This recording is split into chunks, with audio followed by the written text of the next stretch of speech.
let's go. Another week of rugby league action, and we are all good to go. Hey guys, how you going? So BK Sport, we are live as the Canterbury Bulldogs are going to be taking on the Brisbane Broncos, and honestly, this is kind of the last week before I would say it is the run home. Like, technically, this is round 18.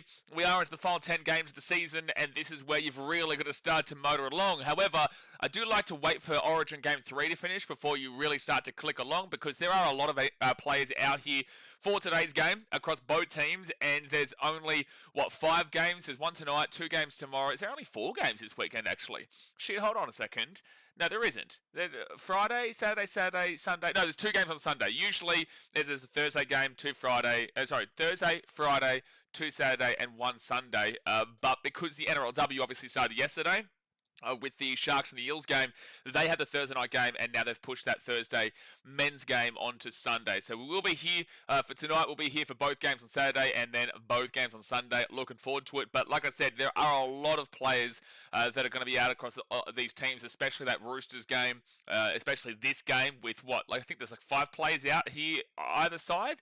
At minimum, yeah, pretty much. I'm pretty certain it is actually, no, it's not exactly 5 with Origin, but there is a lot of players out with Origin. Raiders Dragons won't be too heavily impacted. Storm Cowboys will be heavily impacted on both sides there. And then Manly Rabbitohs, I don't think Manly have anybody in Origin, and the Rabbitohs will probably only have about maybe Latrell Mitchell, if I'm not mistaken. So a couple of games not too heavily impacted, but there definitely are some. And then tonight is the main one, realistically. And it's disappointing, because I'm pretty certain that the last time the Bulldogs and the Broncos played, the Bulldogs had heaps of players out, didn't they? I can't really remember. I'm going to quickly go back here and have a look before we do get into these 2 team lineups. Obviously, guys, hit that like button and subscribe. Hope you're ready for a big weekend as we start to get into the back end of the season. Not there just yet. Not there just yet. I just want to go back and have a look at this Broncos game where they did lose 42-18. So the last time these 2 teams played, the Broncos won 42-18. It was obviously the first game the Bulldogs actually lost this season, and they were down 32-0 or 34-0 at halftime. So it wasn't exactly a pretty one there for Canterbury. But I want to go have a look at the team list here. No, they did actually have their full strength team in. So, no, I'm talking shit. That's not a surprise, though. That is not a surprise. So, the Bulldogs just got absolutely slapped against the Broncos for their first game. I don't know. They've had a couple of games where they've had a couple of excuses, the Dogs. That's why I remembered that. But anyway, let's get into these 2 team lineups here. This game is at the Core Stadium in Sydney. Like I said, smack the thumbs up button and subscribe. It's going to be a big game on Wednesday. State of Origin, Blues fans. Don't you start me, Blues fans. Don't you start me. And if you don't want to start me, definitely don't bring up the Cronulla Sharks. Oh, my gosh. I tell you what, until they go and prove me otherwise, and prove me actually right pre-season, tell you what, they make me angry. They tell you they make me angry. They really do. But the Bulldogs, they come into this game from 2nd position. The Broncos come into this game from 5th position. And this is at a Core Stadium in Sydney. Actually, let me just make sure that this ladder is correct. Yes, the ladder is correct over there on the screen. Now the ins here for the Bulldogs: Blake Wilson, Anari Tuala, Jack Todd, Jake Turpin, and Samuel Hughes all come in, with the outs being Daniel Salukafafita, Jacob Kiraz, Kurt Mann, Max King, and Stephen Crichton. So 4 big outs there for the Bulldogs today in Kiraz, Mann, King, and Crichton with Origin. Now the fullback is Connor Tracy. The wingers are Anari Tuala and Marcelo Montoya. Tuala was actually originally in the centre. Now a lot of people might have forgotten this name. He did actually used to play for the Knights and did pretty well defensively. Can be a little bit how you're going. So it's going to be interesting to see how he does crack on today, especially on the wing when he was originally meant to be the centre. And the reason why I say that is because Matt Burton has shifted in from the 5'8" to the centre department alongside Bronson Seri. We'll go over that in just a few moments. The 6, because of Burton shifting to the 7, is Lachlan Galvin. He moves from the 14 into the starting 6 with Toby Sexy Sexton as the halfback, recently just signed with the Catalans Dragons. Now the front row forwards are Harry Hayes and Samuel Hughes, with number 9 being Reid Marnie. Back row, Viliami Kikau, Vili Bombili, he's the captain, alongside Jacob Preston, and then Jake Turpin. He comes in off the 19th man into the starting lock position, which I find super interesting, man. Interchange is Bailey Hayward, who was originally starting 13. Now he's on the bench alongside Josh Curran, Curtis Morin, and Jack Todd. Curtis Morin coming to the Titans, I believe. And Jack Todd was originally number 21, with Blake Wilson actually dropping to the 18th man replacement when he was originally meant to be starting in the 2, and Cameron Ruddle's the coach. Lot to unpack here. 1, Anari Tuala, very interesting to see, but they have to. It's interesting that Anari Tuala is getting a crack over Blake Wilson here. I'm really confused by that. Bulldogs fans, you might be able to let me know a bit more of the reasoning behind that one, because Blake Wilson is usually has started for them quite frequently in the past, has being good. I'm surprised that Inari Tuala is actually going to be starting here in replacement of him. I know Inari Tuala and Blake Wilson were both meant to be in the team together, as Inari was meant to be the 4 and Blake Wilson was meant to be the 2. But I'm just intrigued why Inari Tuala wouldn't drop out himself. Blake Wilson stays on the wing, and then Burton obviously comes to that centre. So Bulldogs fans, please let me know kind of the reasoning behind that. Matt Burton shifting into the centre. This is all crazy to me. Like, considering they've been so good so far this season, the Dogs, considering where they are on the table, obviously with a win here. Actually, I think the Raiders might have. No, the Raiders don't have a bye this week, do they? So they won't. If the Bulldogs win, they do actually. Yeah, the Raiders play tomorrow against the Dragons. So we'll get into the latter in a second, but. The Dogs are playing well this year. Why are they changing so much, especially when, and here's another bit of context to it. So Galvin has just recently signed. So they had their halves of Toby Sexton and Matt Burton. Obviously, they didn't necessarily believe in them. So now, Toby Sexton, because of that, has signed with the Catalans Dragons over there in the Super League, in the French Catalans Dragons. So he's starting as the 7, and they've put Galvin into the 6, but they've shifted Matt Burton to the centre. But it's like, well, Galvin's gonna be the 7 next year, no, and Burton's gonna be the 6, and Sexton's not gonna be there. So I don't really understand here why they're going with a halves pairing of Galvin and Toby Sexton when Sexton's not going to be there, and Burton is going to be in the 6. So I don't understand the change here. Like, if anything, I would have just kept it as the Lachlan Galvin's the 14, and not that I agree with this being the right option, or you could have just put Toby Sexton to the 14, and then Lachlan Galvin to the 7, and Matt Burton to the 6. I don't really know what's going on here. I'm really kind of confused their thought process there, but. Listen, if it works, it works. We'll see how it does go there.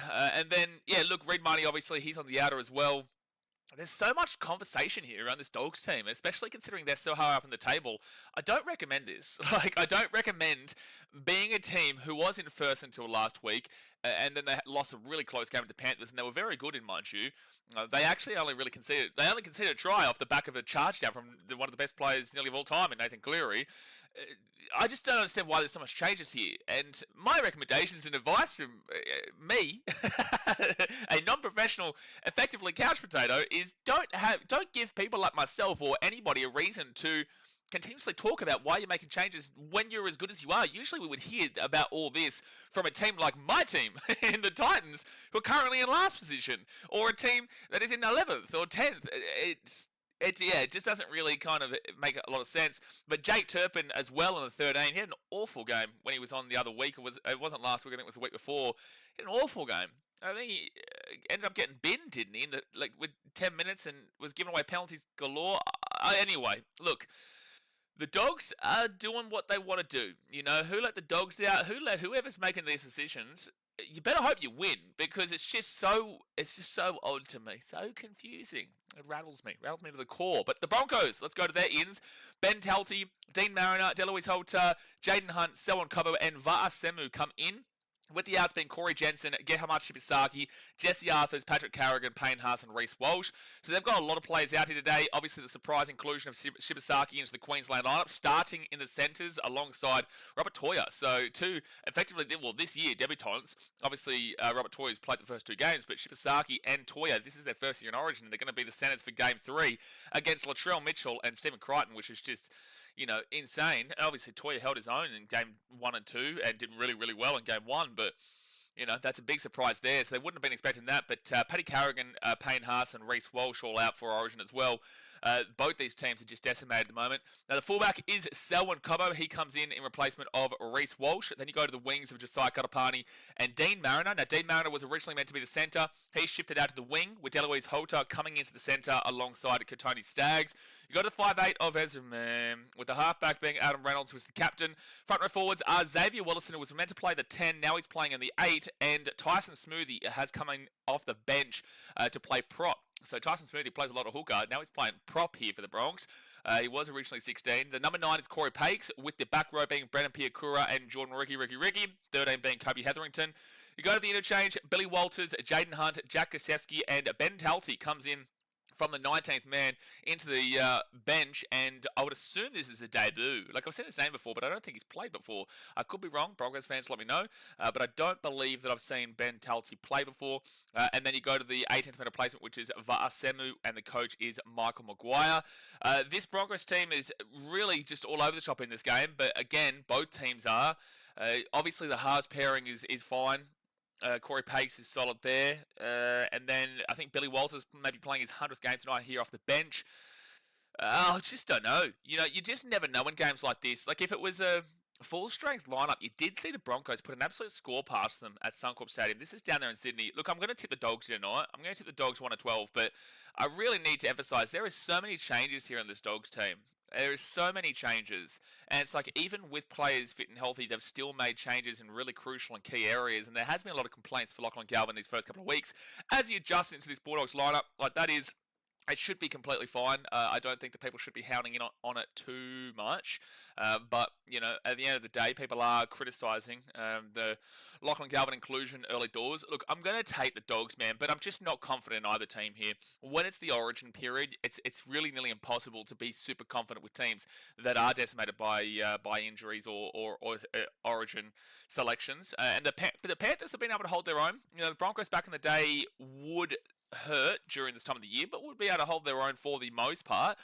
So let's see what these teams can do, especially the Bulldogs. This is a more important game here for the Broncos in a lot of ways, because the Bulldogs are solidified in the top four, man. The Bulldogs just simply aren't dropping out of the top four, but the Broncos, like, yes, they may be in 5th position, but there are a lot of teams close by. But lucky for them, their points differential's okay.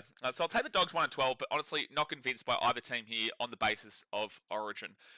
Now, in regards to the ladder, the Bulldogs, they sit in 2nd position on 28 points, which is equal first with the Raiders. However, the Raiders do still have 2 byes. The Bulldogs have finished their byes. They've had all 3 of their byes.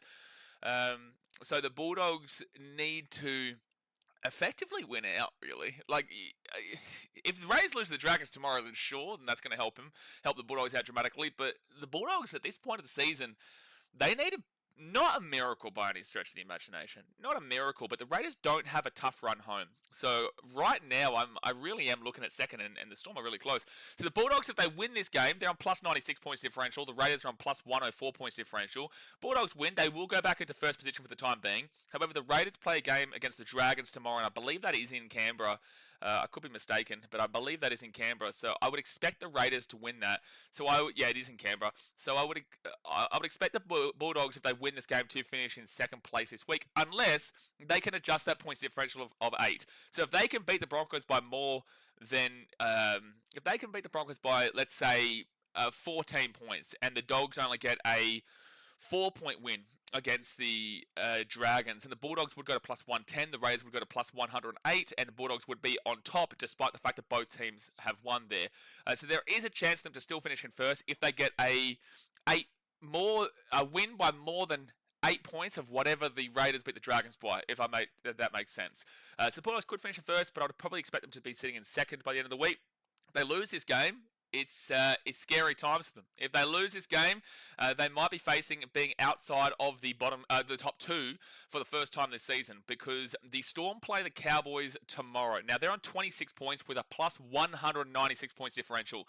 So the Storm this year have got 100 points already better than the Bulldogs. So that means if the Dogs lose this game by whatever, and the Storm just beat the Cowboys by 1 tomorrow, they will jump above them. And this is why it's very scary if you're the Raiders or the Bulldogs here, because the Storm are just waiting. They're biding their time right now, waiting for you to lose, and if you do, they're going to snap you. They're going to snap you straight away. So if the Bulldogs lose this game, they more than likely will finish in 3rd. That is provided the Storm do beat the Cowboys with a lot of their Origin players out. The Cowboys have players out themselves. So there is still...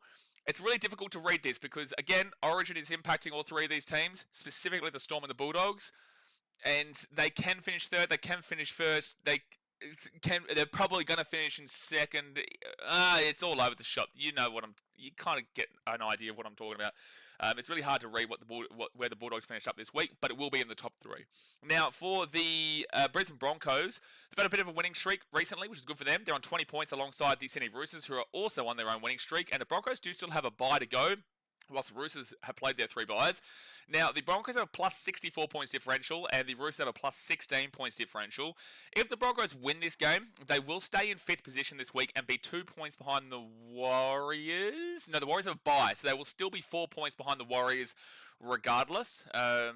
But they will be in 5th position with a win, and obviously their points differential will be even more beneficial because besides the Dolphins, they're pretty significantly ahead of pretty much everybody else.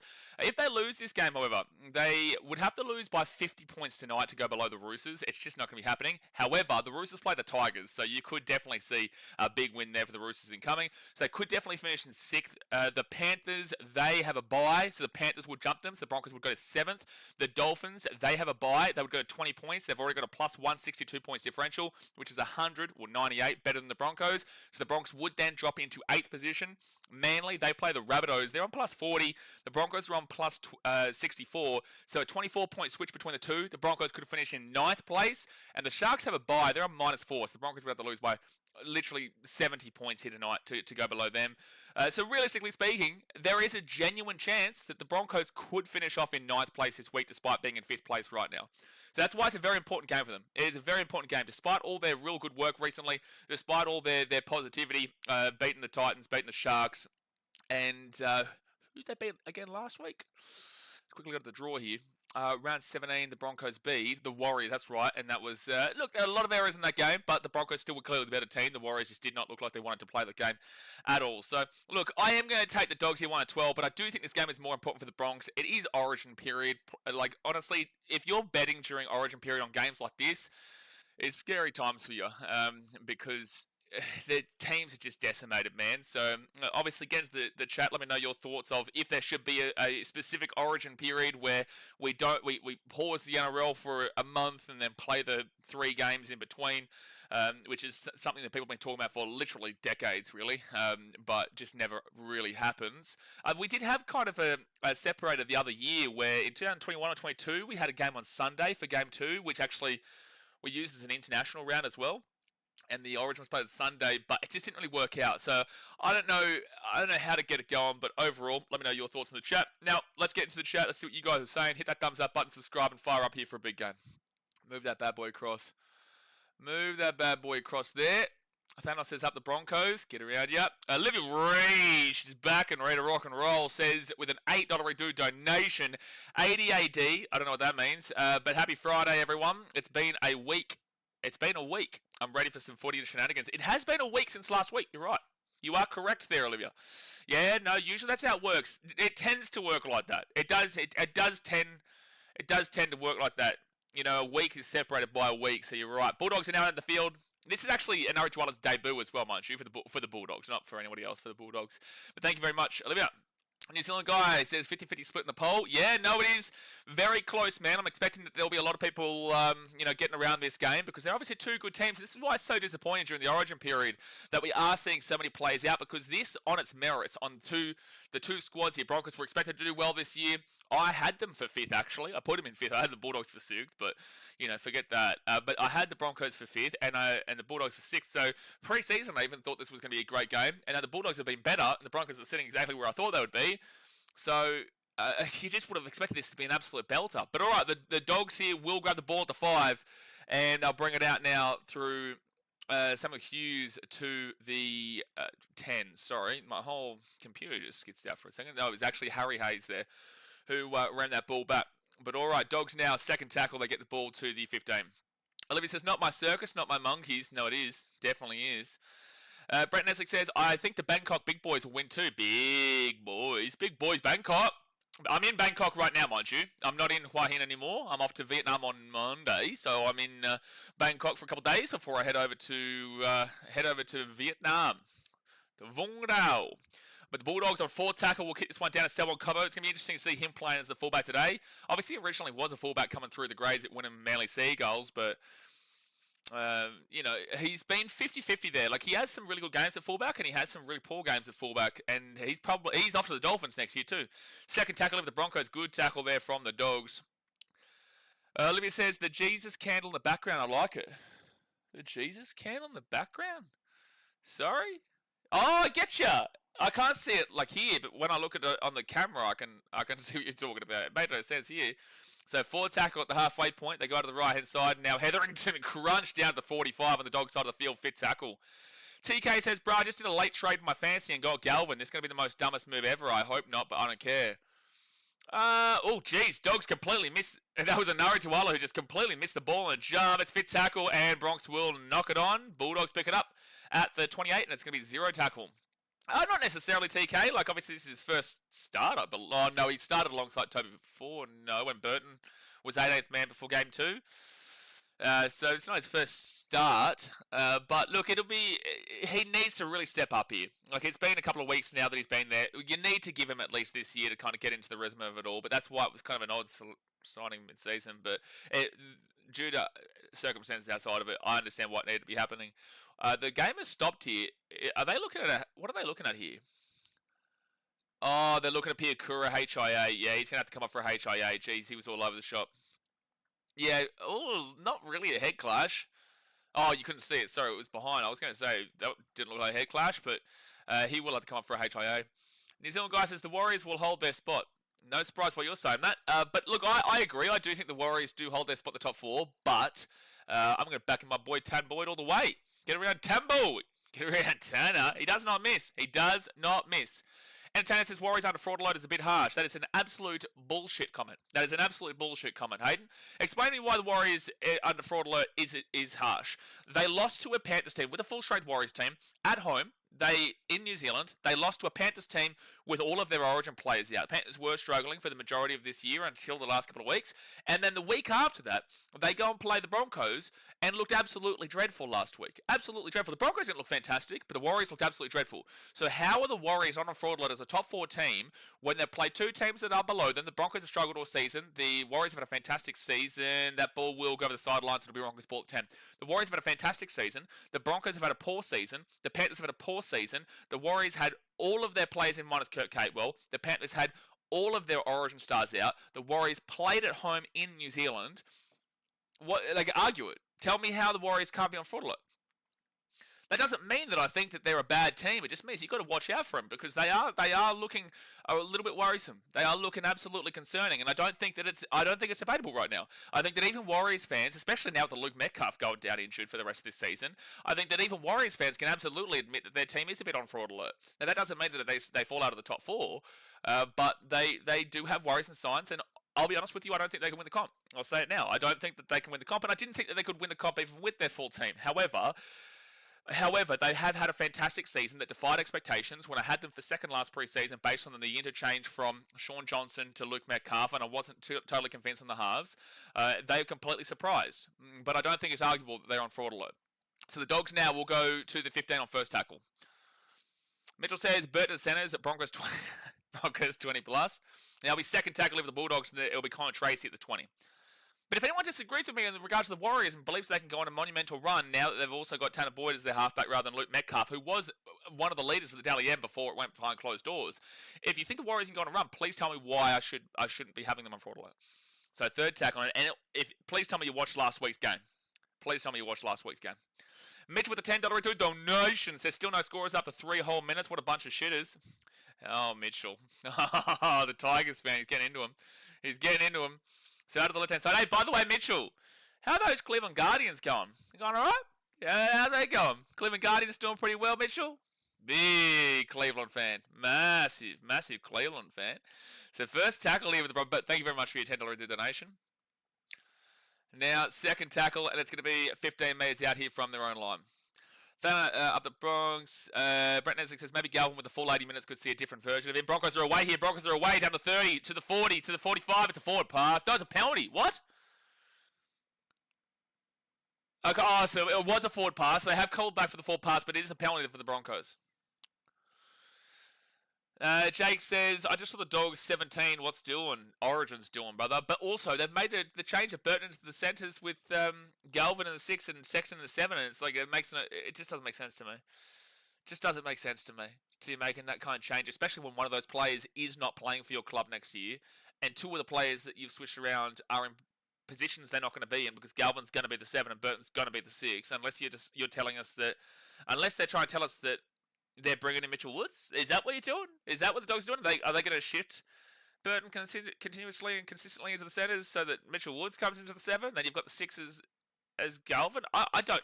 That option is completely askew, but based off what they're saying here, it's just, you know, they originally had a Nari Tuala starting the centres, and they originally had Blake Wilson starting on the wing, and then they took Blake Wilson off the wing and put him onto the 18th man, and put a Nari Tuala onto the wing, and then Burton into the centres. It just, what they're saying and sending as a message is really odd. It's because of the name change. If they were still the Indians, this wouldn't have happened. Listen, you know what? Let's go back to 2016. So Fitz tackle now, and the Broncos will kick this ball to the Dogs at the 3, and that'll be an easy grab there from Nari Tuala at the 4.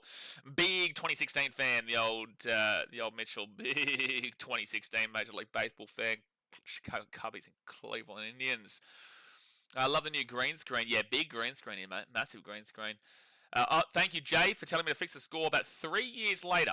Let me just update this. No, Jay, you're way too late. I know I might have seen it late, but you're way too late, buddy. Deary me. Jay's sleeping. Jay's sleeping on the job.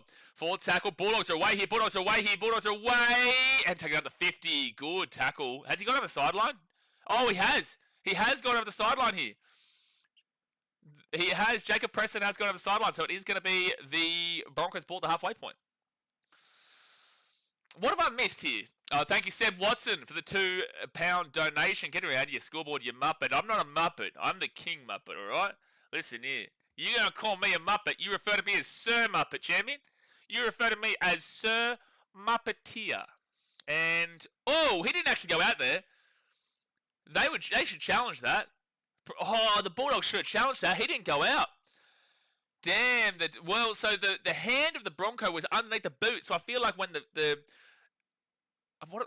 knuckles is what I was trying to think of. When the knuckles of the Broncos player actually hit the ground, I think the touchy thought that Jacob Preston went out, but he didn't. Bob James says, poor Kevin Proctor shouldn't have gone to Dubai.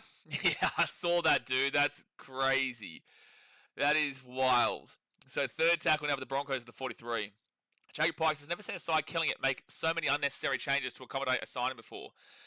You're right, and I've spoken about this. It makes no sense. I would expect it from the Titans in 17th. I would expect it from, all these teams competing for just outside the 8 and need to make a couple of changes or whatever. But for a team that's been in first the majority of the season until last week and still in second, it just makes no sense. Ezra Mam gets it out to Gosiewski, and Gosiewski is 18 metres out. Oh, that was fit tackle. I don't know what the Broncos are doing there. Don't know what they're doing there. Infinite Kiwi says 3 years later. No, mate. No, I was early. You guys are just way too late. I was thinking about it before. I just wanted to test the waters and just make sure you guys knew that we're serious business around here. Like, this serious business. It's a very serious channel, mate. We don't joke here. There's no joking. There's no banter. It's just pure rubber loop. So how about the F1? So third tackle now for the Bulldogs. They're at the 38. They're going to go for 40-20 here. 40-20 attempt here. Good kick from Reid Marnie. And it just won't have the... It had the distance, just didn't have the power. It just didn't have the power, yeah. Which is a weird thing to say. It has the distance, but not the power. But if you watched it, you would know what I'm talking about. Get up with the chat, BKR Surf Rider. Second tackle now. I always wonder if people who have been hidden on the channel are still commenting, not realizing they've been hidden. A lot of people realize they get hidden because I don't respond to them, or nobody responds to them in the chat. But I just wonder how many people over the years are still commenting to this day, thinking that I'm just ignoring their comments when I'm not ignoring it. We don't see it because you've been hidden. So fit tackle, I've just probably alerted them to to this fact. So fit tackle, and that's going out the full. Wow, Broncos, good one. Great work, Adam Reno. Get him in Origin. Get him in New South Wales for Game 3. Just bring him in. Late call-up. I know it's not allowed because he's not in the extended players, but just get him in, New South Wales. Just get him in.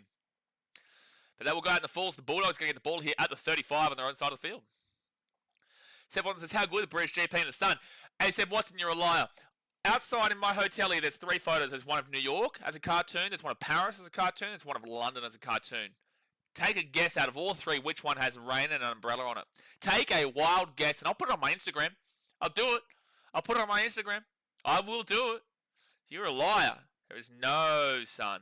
No sun, mate. England's never had sun ever. Ever. 10 minutes gone here, 30 minutes to go the first half, guys. Hit that like button and subscribe. First tackle here for the Dogs. And don't forget to be here on Wednesday. It's gonna be a huge stream, dude. It's gonna be a huge stream. Bulldogs here at the 20. And Bronson Terry is going to be 15 metres away, second tackle. New York, not New York, said Watson. So you're wrong. You're 1 out of 3. You are incorrect. You've got 2 more options here. Let's see if you can get the 50-50 correctly. I doubt it. And Matt Burton here in the centres. He goes himself, and he'll be 2 metres away from the line on third tackle. He rolls it back to Enara Tuala, gets it across here to Lachlan Galvin. Galvin to Toby Sexton. Sexton to Mann, and... No, they get the offload. Not Mann, he's playing Origin. And Reid Marnie will be taken down 10 metres out, fourth tackle. Forward tackle off to Galvin, short ball, Preston, and they're going to be 2 metres away. Fifth tackle here for the Dogs. Fifth tackle, Reid Marnie. He gets it out the back to Toby Sexton. Sexton dinks it underneath with a grubber, and it's going to be a dropout coming up here from the Broncos to the Bulldogs. Good little dink in behind there from Toby Sexton. So Watson had a 50-50 opportunity between London and Paris, for which one has rain and umbrella in the caricature, in the photo, in the nice little cartoon photo right there. And guess what? He was incorrect on the 50-50. Yes, he was incorrect. Not a surprise, though, because London is always raining. Always raining. And then when it's not raining, no, it is still raining. No, it is. Even when it's not. Even when it's not. So the Bulldogs now will get this ball at the 45. It's the first time we've seen a team on the first drop out of the game actually go for a long, long kick. Infinite Kiwi says, run it straight, ain't no joke. Look, I get it. I understand why people want to do it, but also it's very stupid. We all know what the outcome is going to be of it, and we saw that with Kevin Proctor. So 18 metres away, Reid Marnie on second tackle. Now Toby Sexton underneath to Bronson Terry with a strong run inside the 10. Now third tackle. Let's see how this Broncos line defence holds up, considering they've been pretty decent with it for the okay, Dogs. That's a knock on.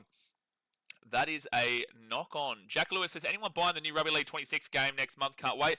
I would have loved to, since Broncos ball at the 10. And that was actually Galvin's pass. Wasn't fantastic there from Mr. Galvin. Oh, that was actually a knock-on from Broncos first, mind you. Adam Reynolds puts his arm out for the tackle, and it's not deliberate, but it should have been an accidental knock-on there from Adam Reynolds as he's putting his arm out. Have they called that? I don't think they have called that. I think they have just called this as a Dogs knock-on. Oh, no, it is Broncos knock-on. So it is Dogs ball here at the 10.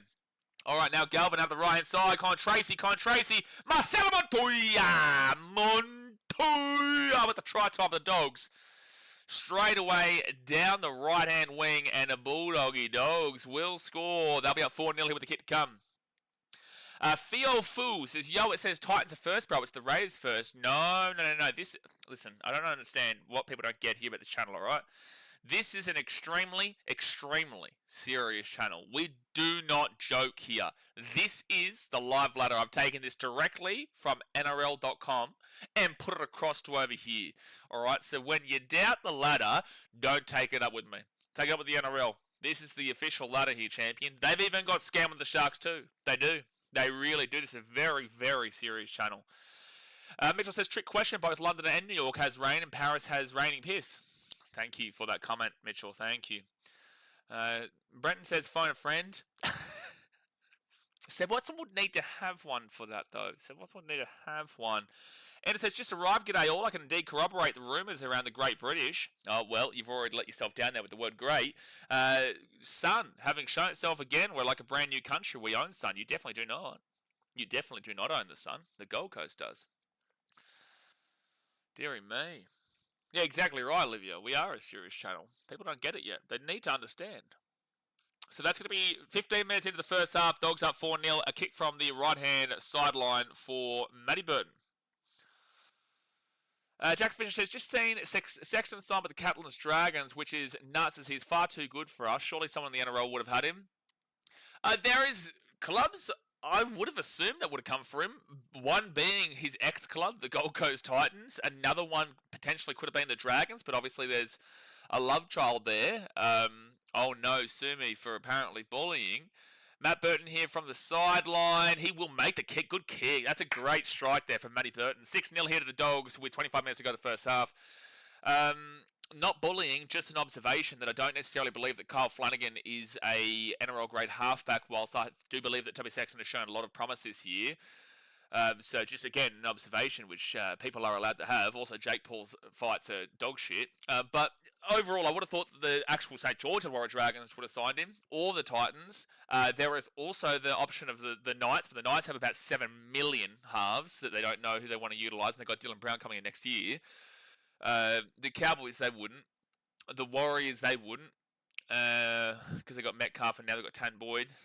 And the point of the matter is that like there isn't a lot of teams that would do it, and the Rays have their own plans post Jamal Fogarty with Ethan Strange and I think it's Ethan Sanders. Is it they're going with? I can't remember. Second tackle over the Dogs at 15. But I agree. I don't believe that Toby Sexton should be going over to the Super League. However, I could see him absolutely coming back immediately after his stint there. Hamza says you're going to be streaming the Origin Decider. Mate, Hamza, mate, of course we're going to be streaming the Origin Decider, so we're here for every single game. We've had like 2,000 people live in the chat every single Origin game so far this season. It's been nutso. It's been absolutely nutso. Tasmate says, Dogs are the only NRLW team with a 100% win rate. Listen, it's a very, very interesting conversational point you do make, but I will say that you are correct, but also full of shit. Second tackle here for the Broncos at the 30. You just wait till you play the Titans, mate. Titans women are going to smack you. David Soul says, I doubt this match will be an upset match for the Doggies. They won't make it tonight. Well, the Dogs are the favourites, no? The Dogs surely the favourites. Yeah, Dogs fans, boo him! Boo that Ezra man! Boo him! Good, very good, Dogs fans. And I've never said those words before in my life. Ezra Mam out to the left-hand side. The Broncos will be fit tackle at the 45. That was nice of the Dogs fans. Get around him. So once is Catlin, then Perth for Sexton. Well, I think he's suffered 3 years, no? So 2026, 2027, 20... Oh, okay. Yeah, it does link up, sort of. I don't know. And the Dogs now at the 5. Colin Tracy gives it up to Marcelo Montoya. It'll be first tackle here at the 12. Mitchell says, poor bloke went from the glorious Gold Coast beaches to Belmore, then to England. Somehow it just keeps getting worse. Oh, you know, you got to feel for him. You got to feel for him. The old sexy Sexton. He's sexier than that. He's sexier than that bloke. Third tackle now for the Dogs. They'll get this ball to the 20. Seb Watson says, Mitchell, Catalan is in France. Oh, yeah, you're right. Yeah, well, Mitchell, you've led me astray here. I've just completely... The Catalan's Dragons are in France, so he's actually in a really nice place. Oh, wait. Where... Is it beautiful there? I would have no idea about the area. But France is beautiful for the most part, I will say, for the most part. I do hear some negative reports about some places from the French, ironically enough, here in Thailand. A French friend of mine. Oh, that ball's going to bounce back here for the Dogs. And they go to the right-hand side here to the 45, the 40, the 35. Bronson Cherry kicks it down into the corner. It's a good kick in the end. It's a good kick, and Selwyn Cubbo will grab it. It's going to be a penalty to the Broncos. It'll be a penalty to Le Bronco for offside here against the Dogs. Brocky Sports with $3 donation says, hello, our favourite streamer of all time. Of all time, Brocky. Of all time. They are all offside. That is correct. And as if they would have expected that ball to bounce back like that. But yeah, they were all offside. Dasmate says, but thank you very much, Brocky. Dasmate says, can't boo him. He'll put the old race card again, guys. Honestly delusional. Oh, he's a fan of that. So it's going to be Adam Reynolds kicking this ball from the 45 to the 30. To the 40. How has my depth perception been so off there? It looked like it went around the 30, but apparently it only went to the 40. All right, so the Broncos now will be first tackle at the 32. Costa says, who do you tip for the next game tomorrow? Well, let's talk about that tomorrow, because I don't even know what games are tomorrow just yet. Oh, maybe it's like Dragons, Raiders, and somebody else. I'll take Raiders.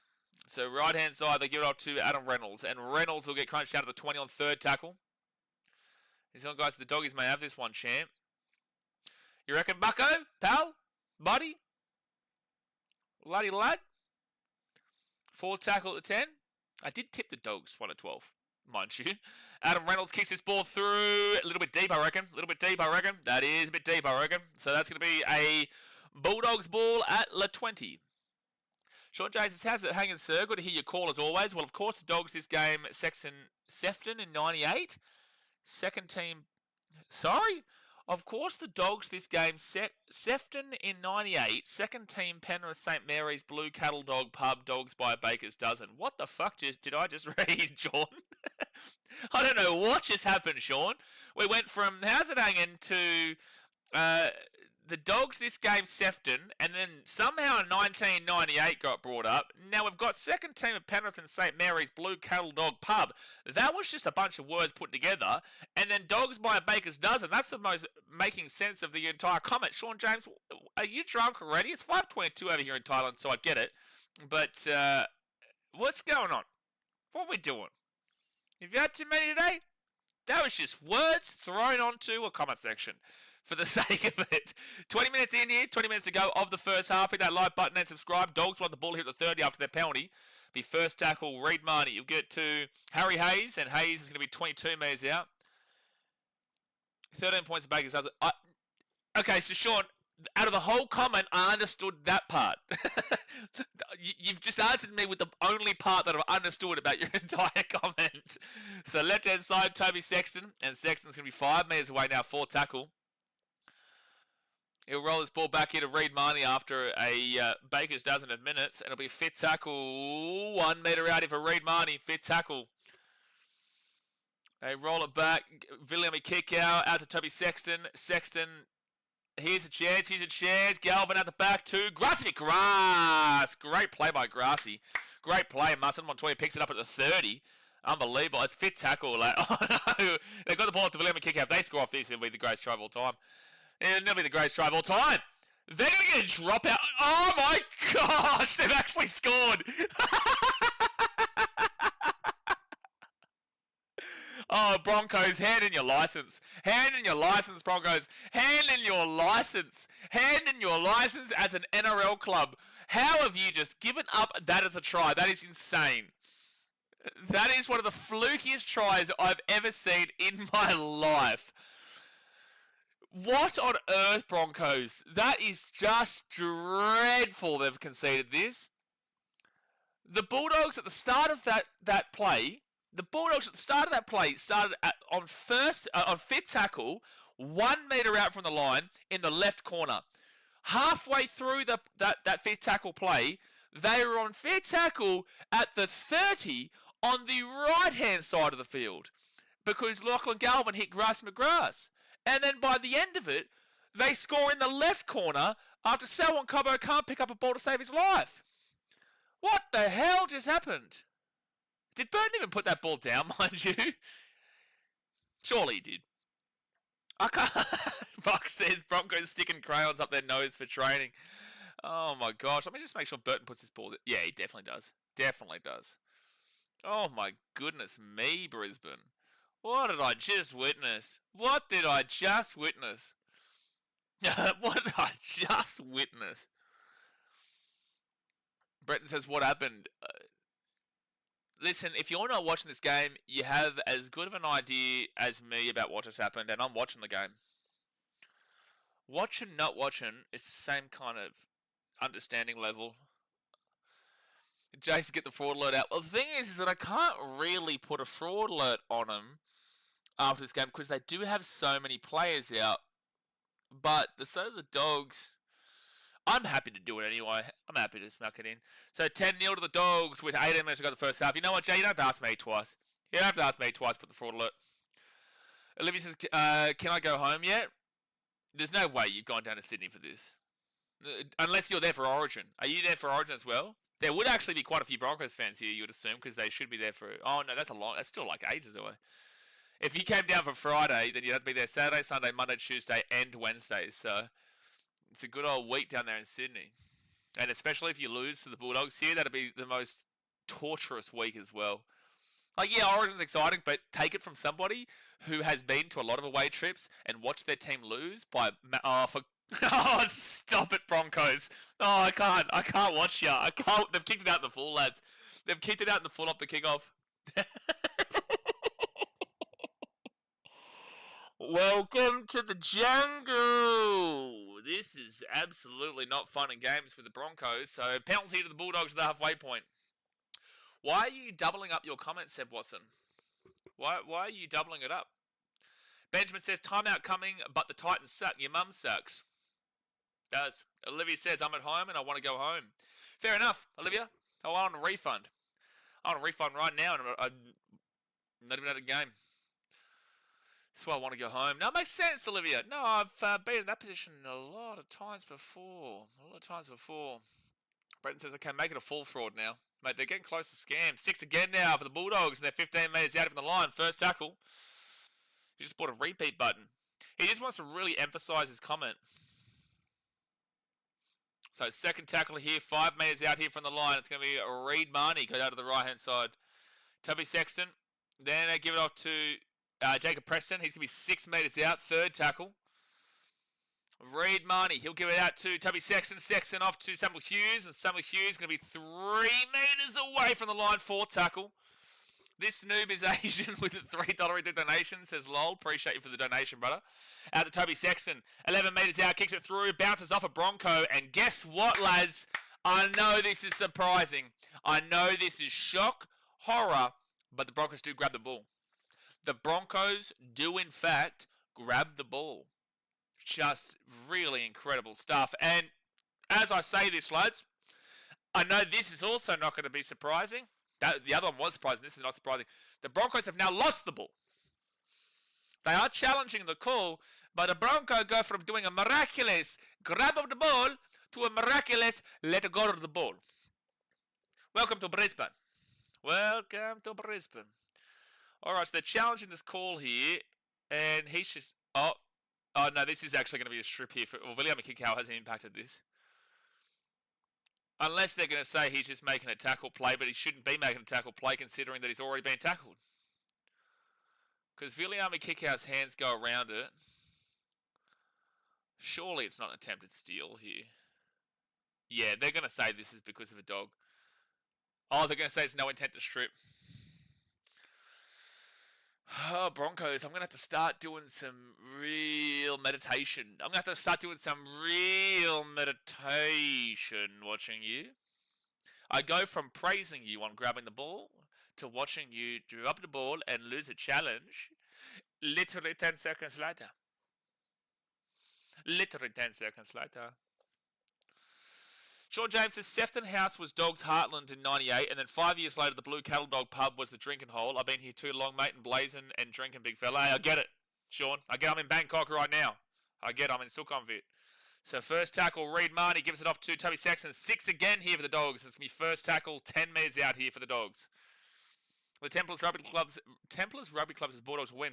That's a really good prediction, 10-0 up for the Dogs, and attacking on the line, 10 metres out, 25 minutes into the game. Really good stuff, mate. You should do it like a betting company. Second tackle now, 4 metres away from the line. They roll this ball back to Reed Marnie. That's a knock-on from Lachlan Galvin. He's not had a good start here. Olivia says, are you kidding me? Not kidding you, Olivia. Like I said, this is a very serious channel. You know this by now. Very serious. Ibrahim says, Broncos handing Grass McGrath the Dally M. No, the Newcastle Knights have done that plenty this year, Ibrahim. But this Broncos game really helping out Grass McGrath is, separating gap. Who does win the Dally M this year now that Luke Metcalf has gone down for the rest of the year? I honestly would not be surprised if James Tedesco gets it, though. I know there's going to be a lot of people out there who go, oh my gosh, you took a smack. I'm not talking smack. Tedesco was in the top 3 before he went behind closed doors, and he's going to get most of the points in Roosters games. Tell me I'm wrong. And they've been winning games as well. They weren't even winning games and he was up in the top 3, top 4. So I wouldn't be surprised if they give it to James Tedesco. Someone says, those the worst when there's no intent to strip. Yeah, exactly right. So Adam Reynolds, charge down, video on the kick out. He's good at these, It bounces up for him, and he's taken it out of the 10. Good work there by someone coming to stop the try, but the Bulldogs are guaranteed nearly a try if they go right. They're guaranteed a try if they go right. Lachlan Galvin gives a short ball, Toby Sexton, and he'll be held up over the line. Well done, Broncos. It's actually a really good run there from Sexy, but 6 again now for the Dogs. The Broncos are barely holding on here, dude. Like, they have just looked absolutely abysmal. Abysmal. Bronson Seri is going to be at the 10. Now the 8, second tackle. Everyone says has to be Katoa, but I understand Tedesco. I agree with Katoa, but I don't think they will. So out to Jacob Preston is going to be 5 metres away from the line. 6 again. 6 again for the Bulldogs. Oh, Broncos, you are in trouble. You are 14 points away from going below Manly if they were to win this week over the Rabbitohs, mind you. If you lose this game by 24 points or more, you probably are going into ninth this week, mind you, Bronx. Just want to remind you.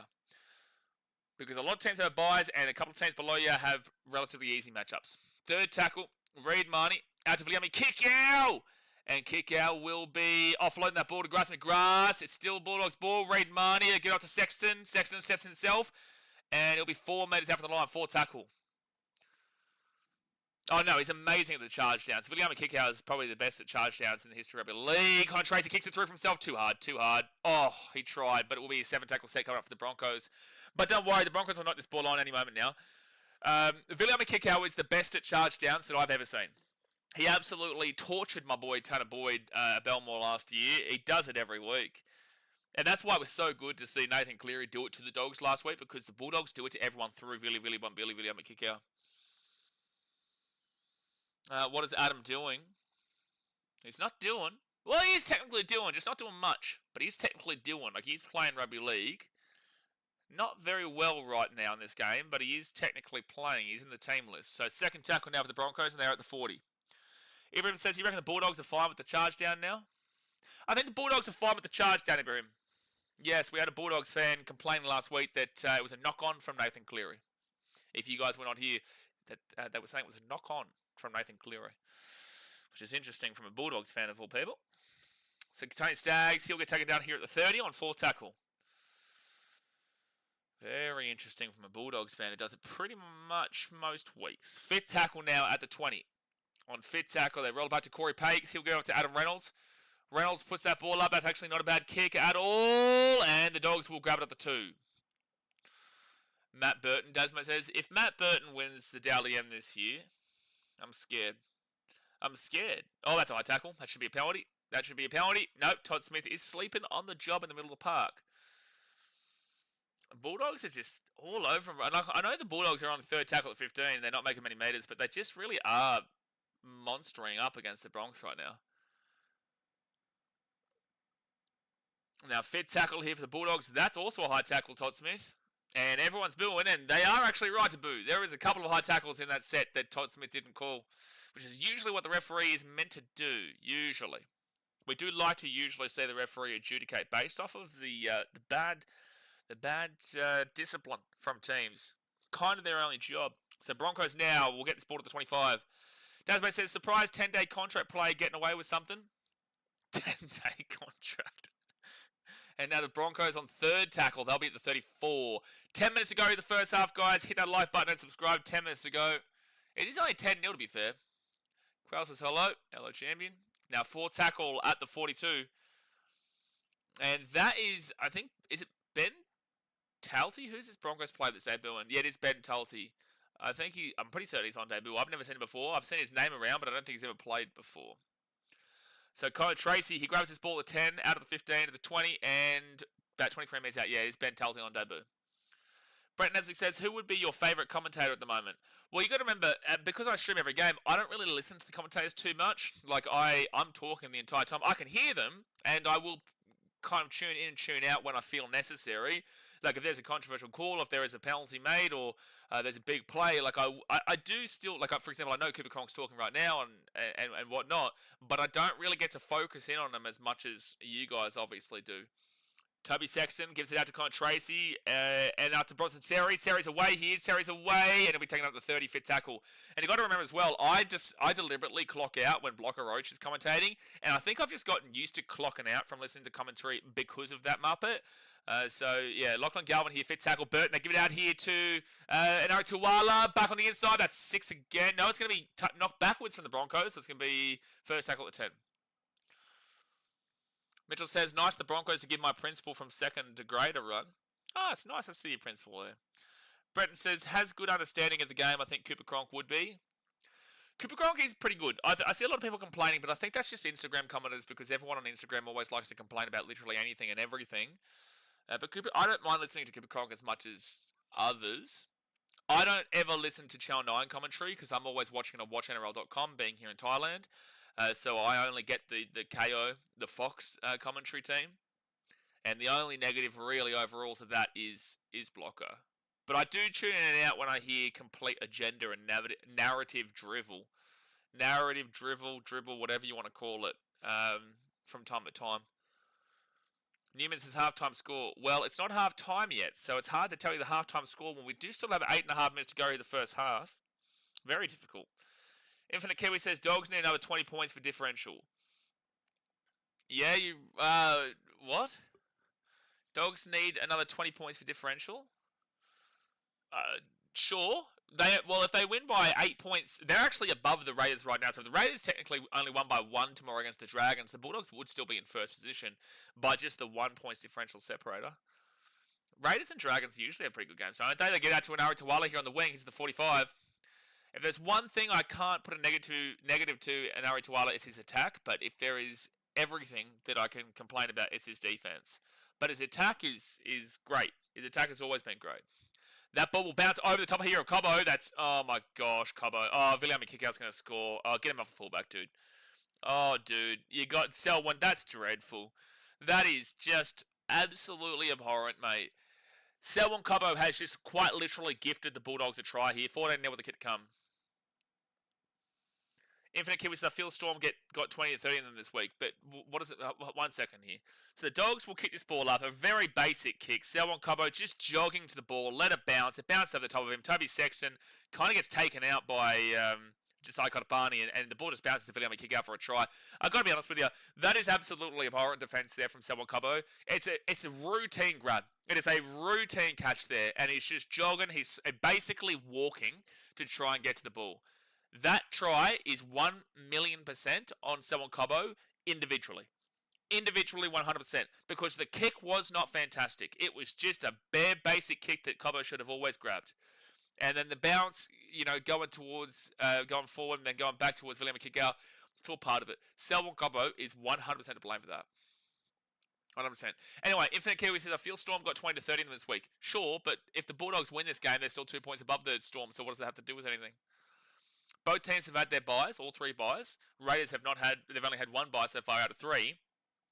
Why does the Storm winning have an impact on the Dogs scoring 30 for points differential? Ultimately, let's be completely honest here. The Storm points differential will not finish below the Dogs this year at all. So if the Dogs lose, then the Storm come into play. But if the Dogs don't lose, the Storm have nothing to do with the Dogs right now. So Watson says, what happens if a player doesn't want to be there on full display? Oh, you talking about... Oh, okay, I get you. Well, I should read that out with different tone.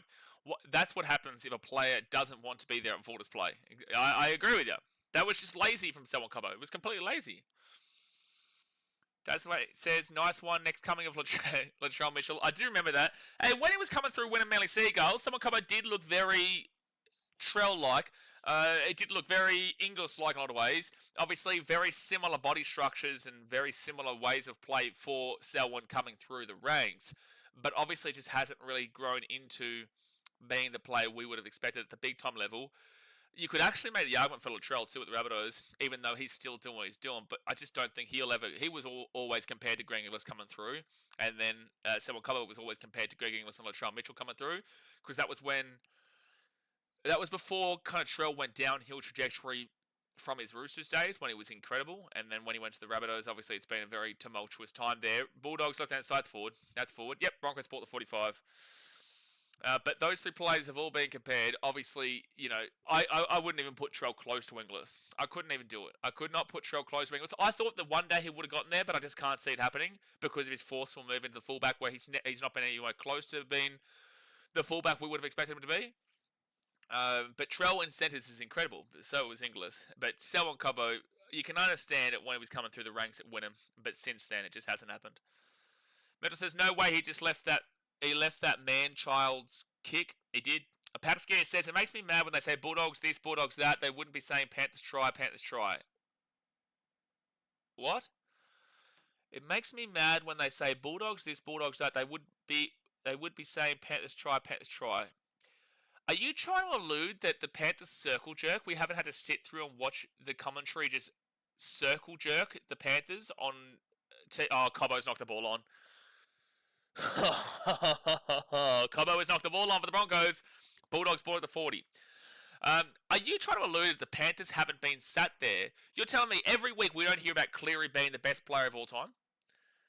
We hear every week about how amazing the Panthers are. They've won 4 comps in a row, and we've sat there through 5 grand finals in a row, the Panthers. The commentary has always gone full-blown circle jerk on the Panthers. So I really am confused by this. Maybe it's because you support this team that you don't notice it as much because you feel like it should be expected. But from neutral perspectives, this has been a very common theme with the Panthers for many years now, where people have always said why the Panthers are always getting this and getting that. Also, mind you, the Bulldogs are in second position. If they win this game, they are currently in first position with this win, with the 16-0 win.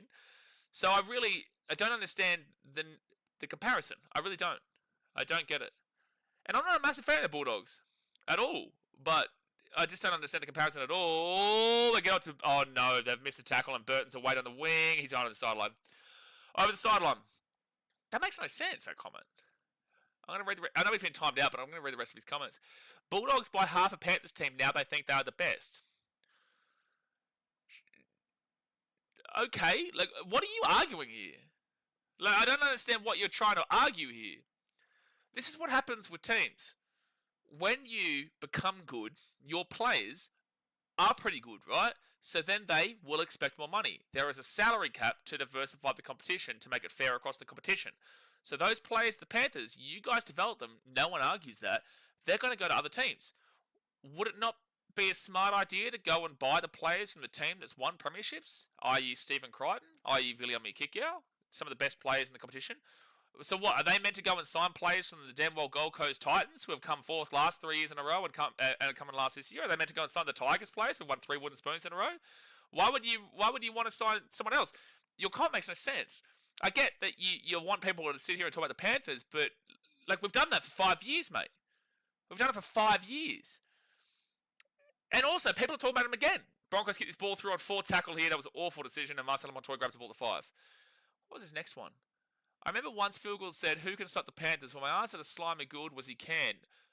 Gus Gould saved your club, dude. I don't even know if I want to continue reading the comments. Gus Gould was the one who completely developed your club. Yes, he had to leave for it to be successful, but he completely rejuvenated the Panthers after a really, really tough few years post your 2003 grand final win. Was it 2003? I think it was. Was it 2000? No, I think it was 2003. Panthers. How long have you been a Panthers fan for?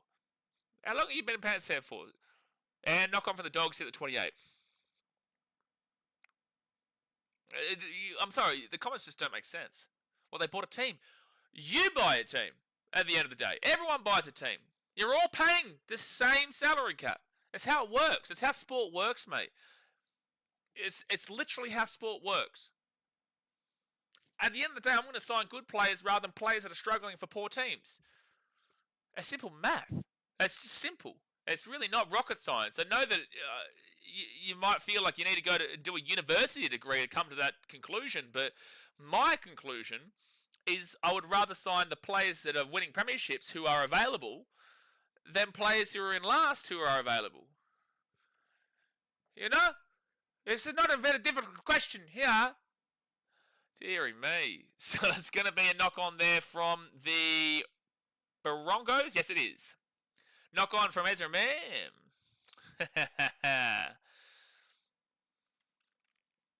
Panthers because the salary cap had their team broken. Now the Bulldogs are an amazing team. No shit, Sherlock. Welcome to professional sport. Welcome to rugby league. You sound like a very new rugby league fan, and I need to respond to you this way because you clearly have no idea how to separate emotion from the understanding of rugby league and how professional sport works. Your emotion is ridiculous. Like, the way you carry on, like, you've been able to win premierships regardless of the fact that the Panthers have lost players. Why are you so upset? You just beat the Bulldogs last week. Why are you so upset and so salty? You've just won 4 premierships in a row. Your stupidity astounds me. It astounds me how you can hate on what the Dogs are doing. You should actually be celebrating it because it is actually developed from your premierships. It's providing a compliment to the Panthers. The stupidity astounds me. Anyway, that's going to be half time. 16-0 to the Dogs here. Dogs clearly the better team. Broncos have just been absolutely dreadful. so far in this game. Look, both teams are really impacted by Origin right now. Really impacted by Origin. But at the end of the day, the Broncos just haven't been able to handle it anywhere near as close, as good enough as the Bulldogs. And realistically speaking, I do think the Bulldogs are more hampered and in more of a situation from Origin than the Broncos are. Yeah, they lose Payne Haas, the Bronx, and yeah, they got no Reece Walsh. They've got no not Katoa Staggs, sorry. They've got no who's another one, Paddy Carrigan and whatnot. But overall, I do think the Dogs are more hampered here, and this has been a really disappointing watch from the Broncos so far. But it is only half time. Long time to change it around. Obviously, guys, hit that like button and subscribe. Let's get into the stats here. Before we get back into the chat, we move on from a ridiculous comment section from a Panthers fan. Possession-wise, is 60% of the Bulldogs and 40% here to the Broncos. So obviously, much more possession for the Bulldogs, but that is because the Broncos are making quite a few errors. Time possession is 15 minutes 36 for the Dogs and 10 minutes 15 for the Broncos. So a significant gap there of 5.5 minutes, basically, with a completion rate of 81% for the Bulldogs, which is at a solid level. Anything above 78-80% is solid, very good, and they're at 81%, so 22 from 27. You would like less than 5 errors, but that's kind of a typical response there, with the 76% there for the Broncos at 13 from 17. So the Bulldogs actually made more errors. The Bulldogs have made more errors there in their sets. However, the Broncos have had 10 less sets than the Bulldogs. 13 from 17 compared to 22 to 27. So a 10-set gap there, which is why you're seeing, despite the fact the Broncos have made less errors, they've had less ball.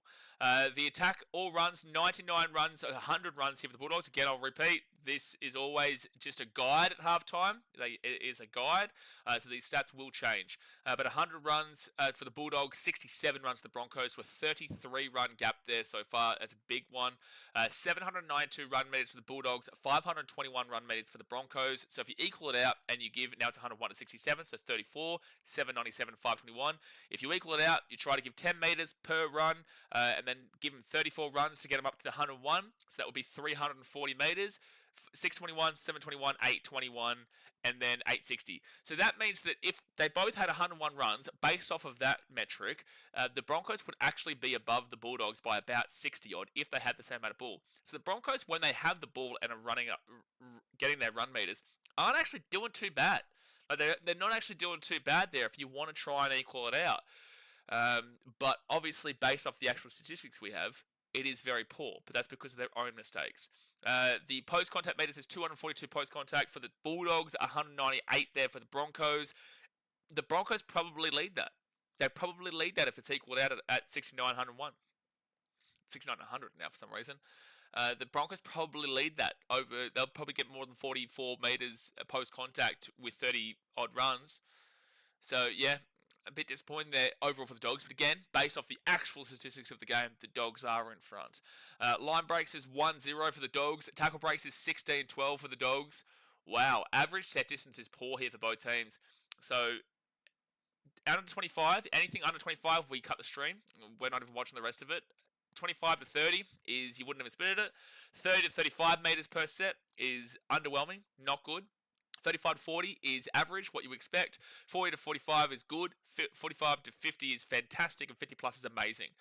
The Bulldogs are at 29.23 average set distance right now, which is, you wouldn't even split it. It's not good. It is really poor on the average set distance, which is why I always tell you when you try to equal out those meters with the amount of runs, the Bulldogs right now are not making as many meters as you would expect. The Broncos are at 31.12, which is not good, but it's still more than the Bulldogs. So that's why you equal it out, because then that kind of backs up my statement that the Broncos are actually leading in regards to the run meters if they're getting the same amount of ball, but the errors are their own mistakes, so don't worry about that. But the point is that the Broncos are actually beating out the Dogs by about 2 meters per set, which is a decent enough gap. It's not spectacular, but it's a decent enough gap. Both teams aren't doing well set distance-wise, but the Broncos with the ball are actually making more meters on the set distance.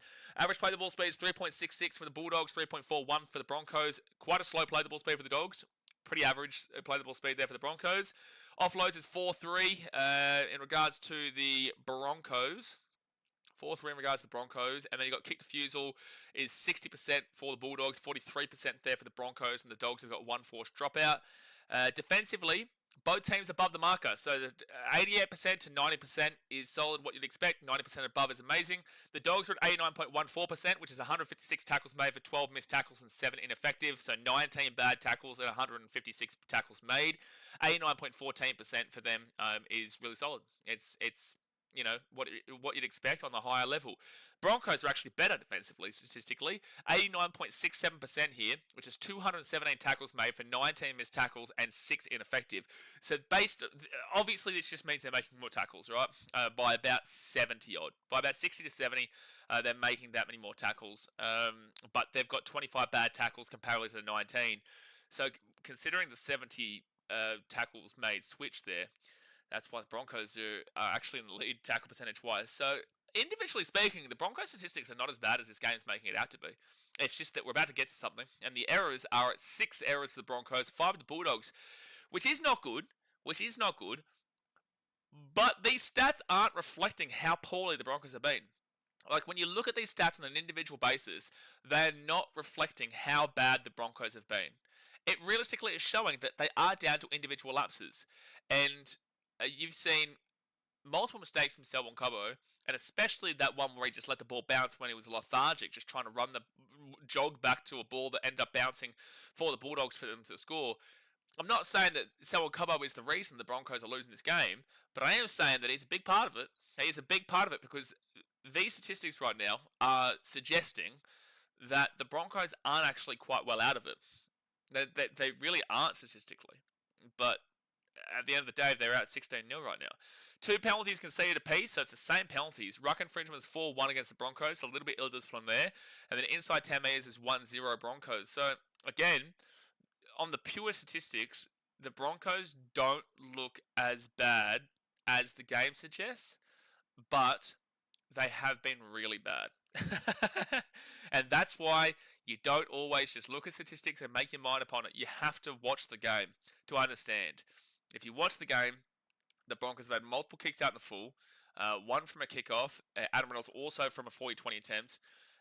You've got to watch the game and also look at the statistics, piece it together to kind of get a read. And the read that I get from that is that both these teams are actually playing very similarly statistically, but the Dogs just have been able to put it past the Broncos more. And that's half time. Someone says, real fans know you take 12 over Critter. Thank you, mate.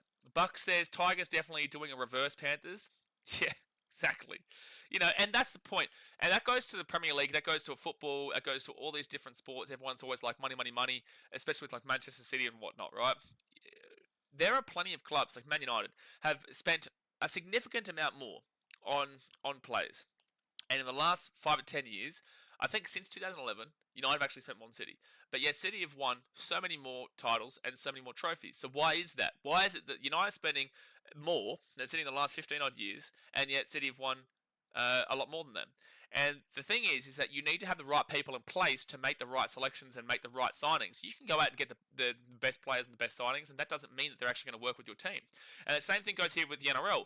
The Tigers have made changes, but the Tigers haven't necessarily benefited a fantastic amount from it. Like, Sunda Turuva comes across, okay, what's that really going to change too much?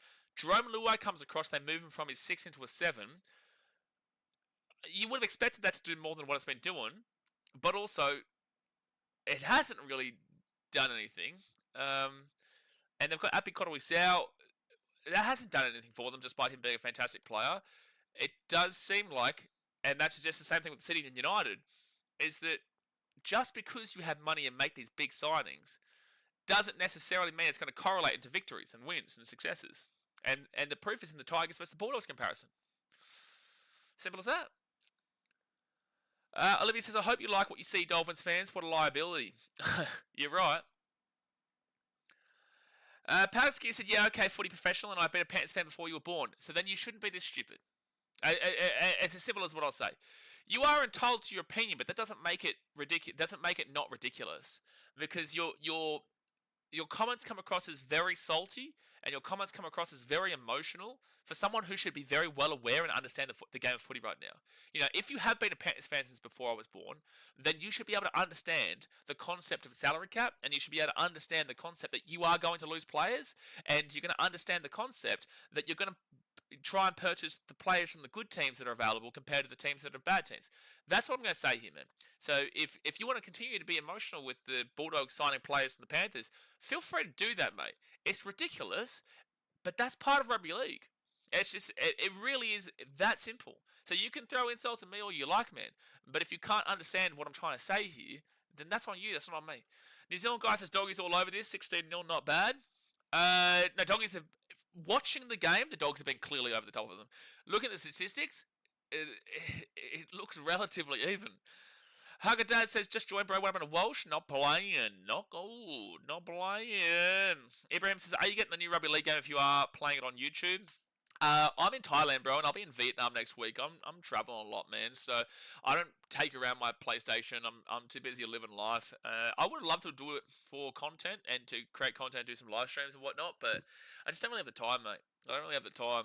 So there'll be plenty of content creators out there that'll be doing rugby league live and whatnot, which will be good. But yeah, no, I won't be able to do it.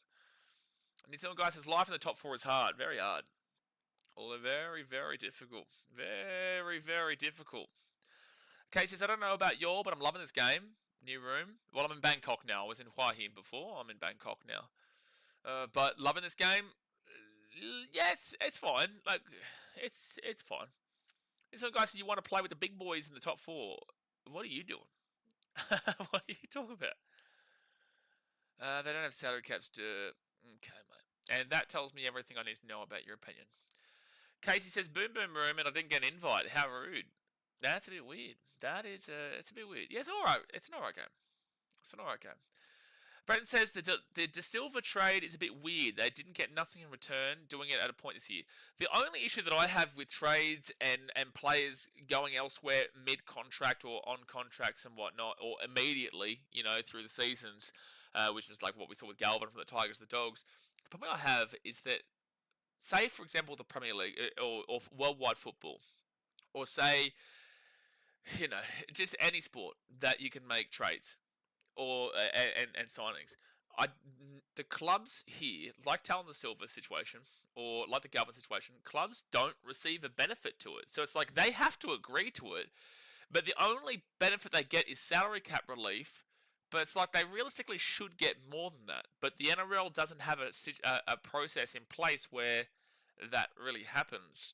And that's the only kind of disappointing thing, because it's like that Tigers do develop Talon the Silva, and then he goes on by the way, a big money contract. I don't think he deserves that much at the moment, but that's another conversation for another day. But just clubs don't benefit from releasing them early. And it's like, well, why? Why don't they? You hate everything about a skier, lighten up. Well, it's like, again, the bloke's entitled to his opinion, but it's just very misguided. It's very misguided, and you do usually see that people try to use the age thing. They're like, oh, I'm older than you, so I know more. It's like, it's not necessarily true. Like, sure, okay, I'm 31. Yes, I will say that I have a better understanding and grasp of rugby league than a 15-year-old, right? That's pretty simple, because yes, I've watched a lot of rugby league more than them. But that only kind of lasts for a certain period, right? When you're getting to your late 20s, your 30s, your 40s, yes, you've gone through the different generations of rugby league and decades of rugby league in your 50s and whatnot, but you also have your preconceived biases based off of what it was then to what it is now.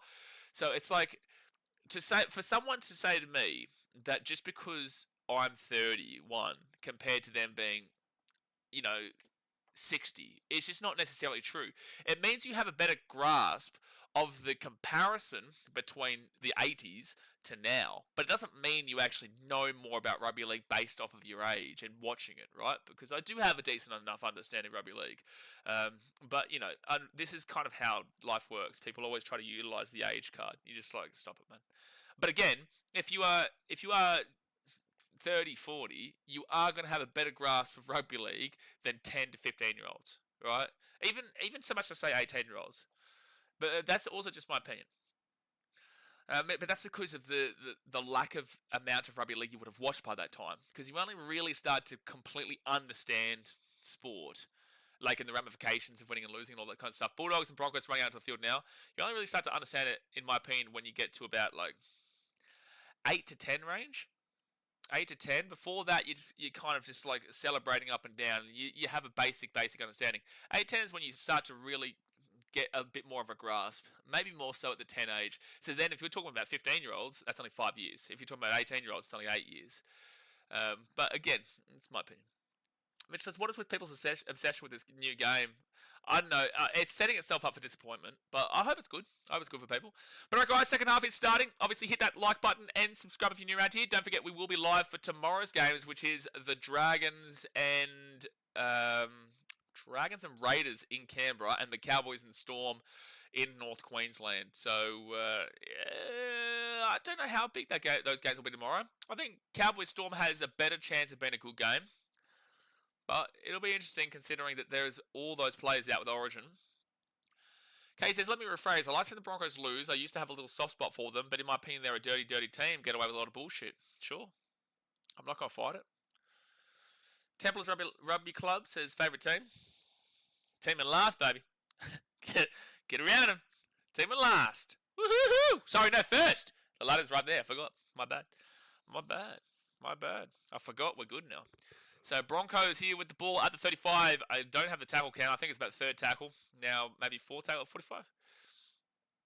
Livy says the team in number 10 is his favourite. No way. No. The team in number 1. Number 1.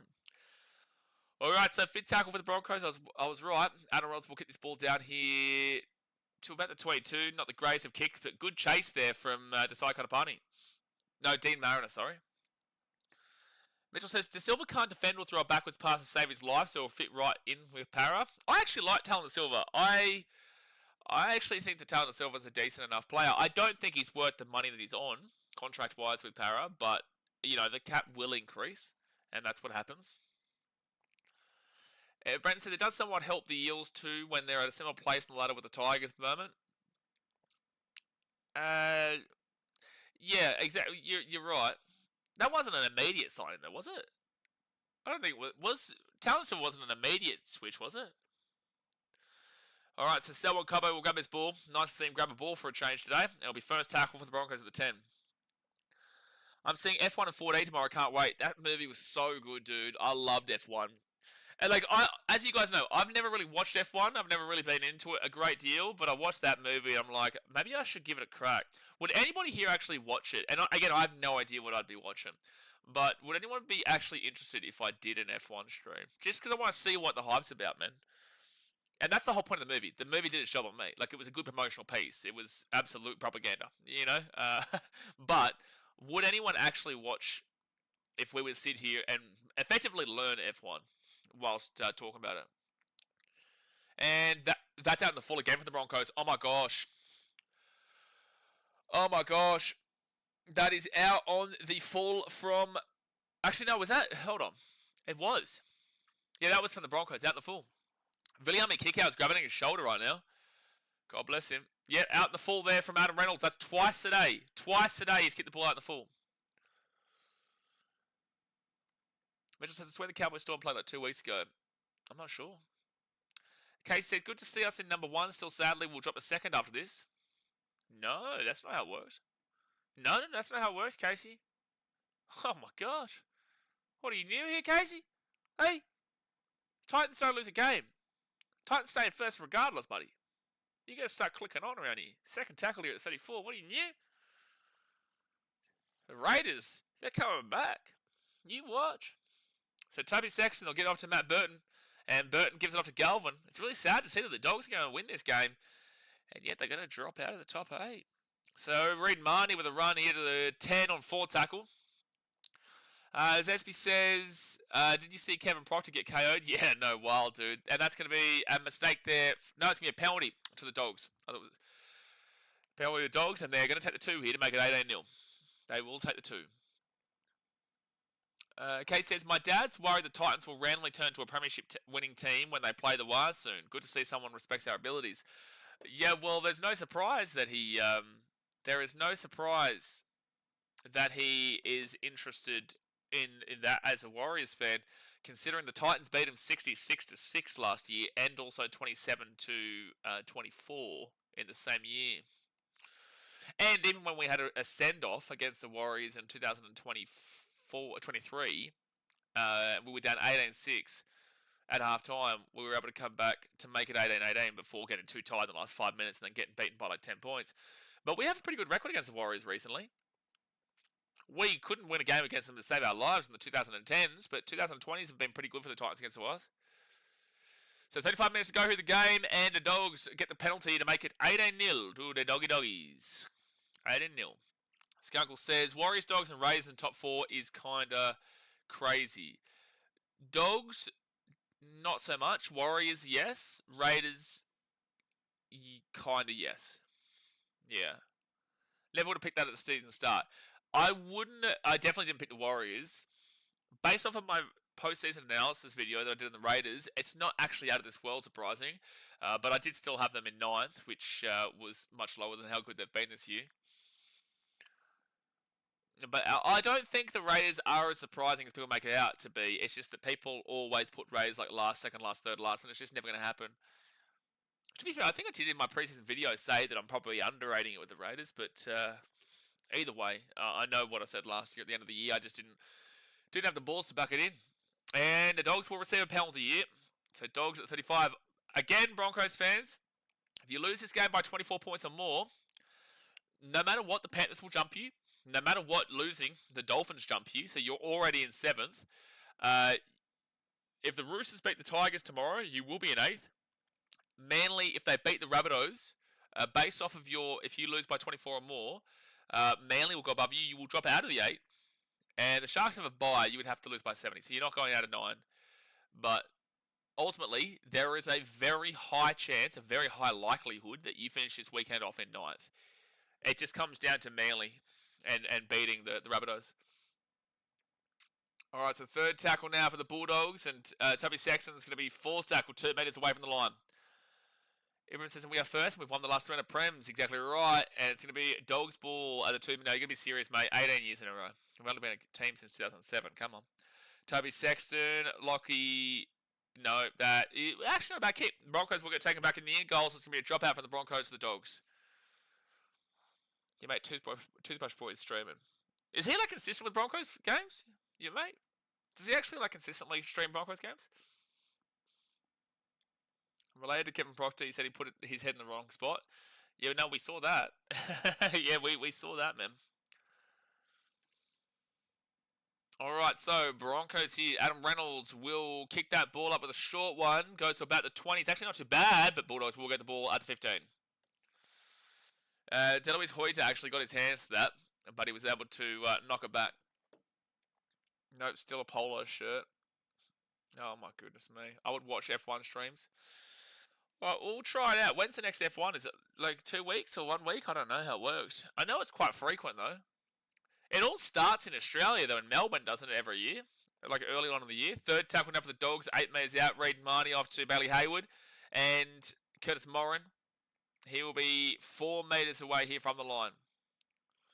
Who even started calling him Toothbrush Boy? It was because of something that he said for him, and you don't want to know what he said. That's a knock on there from the Bulldogs, and the Broncos get the ball at 10. It was because of something that it was because of something he said. British GP on now. No, but like the main race or whatever, isn't it? Like, it's on now.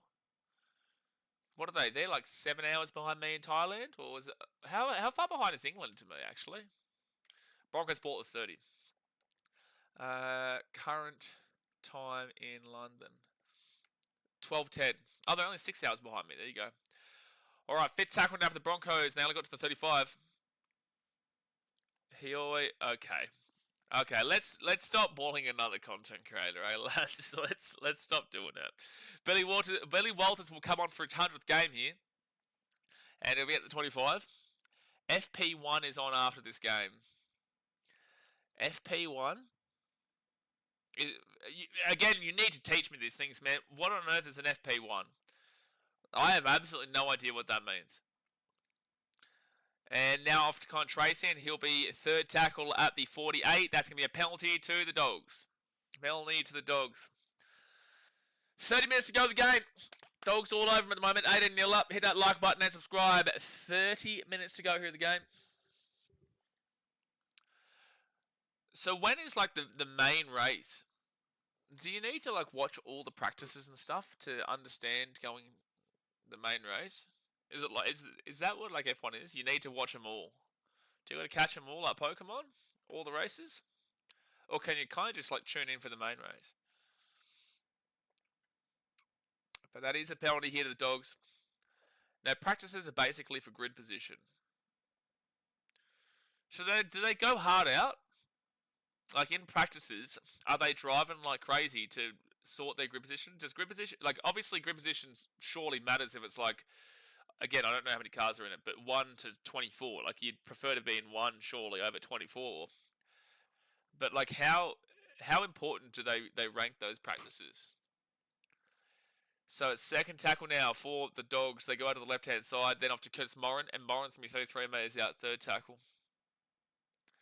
And do we get to see Brad Pitt on Sunday, or what? Is he still driving? Is Brad Pitt still driving? Do the red race cars go faster? Yes, J.A. is the answer. That is the answer. Galvin to William kick out. Vili Bombili. Fit tackle, 10 metres away from the line. 10 metres out here. Kick out. That's surely 6 again. Oh, that's going to be a knock on. Yeah, I would agree with the referee here. This is a knock on. This is all on William kick out. That's all on William kick out. He was trying to milk a penalty there. Qualifying is a full out thing. So no one cares about practice then. Olivia says Xavier Willison was juggling in the sheds before the game. Yeah, well, the Broncos are currently juggling whether to be in the top 8 or not. Because right now they're only 6 or so points above Manly, points differential wise. Yes, they are 6 points. No, yeah, they are. Penalty of the Broncos. So if the game ended right now, Manly would only have to beat the Rabbitohs by 6 points or more to go above the Broncos and push them out of the top 8 this weekend. If you're a casual fan, practice is pointless. Well, I'm not even a casual fan at this point, Daz. I haven't even reached casual status of F1. Have not even reached a status of casual. And I will openly put my hand up and say I'm less than a casual at this point. But based off of the movie's propaganda, I want to see how exciting it is. Second tackle now at 33 because I know how big it is. Like, it's massive. It's just never really been on my radar. My dad always got me into rugby league and other sports, and same with my mum. So he was never really a car guy, which is how I feel like most guys get into the F1 and car racing and stuff through their dads. So Ezra Mann rolls it back to Billy Walters. Walters up to Reynolds. Reynolds kicks his ball over the top here, and he actually puts it in a pretty good area. They offload the ball. Very scary stuff, but Anari Twilight will be taken back in the end goal. MotoGP better to watch than F1. That's by, like, motorcycles, yeah? I'm assuming by the name. Again, this is, out of all the sports in the world, I could talk at least about MotoGP and F1. It's just never really been on my radar. I could talk about literally everything. Except for that. Everyone says, are the Broncos fan base the worst in your opinion? No, Dogs, but not all Dogs fans. And Dogs fans would understand why I say that. So Dogs now get spotted to 15. Again, though, very passionate fan base, but they're very understanding that why they've got a negative reputation. So Bronson Seri, he'll get spotted at the 25 now, second tackle. I frothed on supercars when SVG was driving. I'm not sure. Third tackle now at 32. What's that Van? I don't know. I'm not even going to say a name because it's probably going to be completely wrong. Reid Marnie off to Josh Curran. And Josh Curran will get taken down at the 43, 4 tackle. That's our best set so far. Yeah, definitely. Especially considering it ended up being a dropout, but you didn't even end up getting it. Oh my gosh, that a 40-20. Oh my gosh, Broncos. Oh my gosh, please get the ball. Oh my gosh. Jeez, it was nearly a 40-20, but Broncos will get the ball at 18. That was really... I got the Van right. I knew it was Shane, I just didn't have the balls to say it. So I got Shane and Van right, mentally. I just didn't have Gisbergen. Third tackle for the Broncos at the 30. Scotty McLaughlin in supercars back in the day was my shit. Yeah, me and Scotty go way back. Fourth tackle now. Give me 1 sec.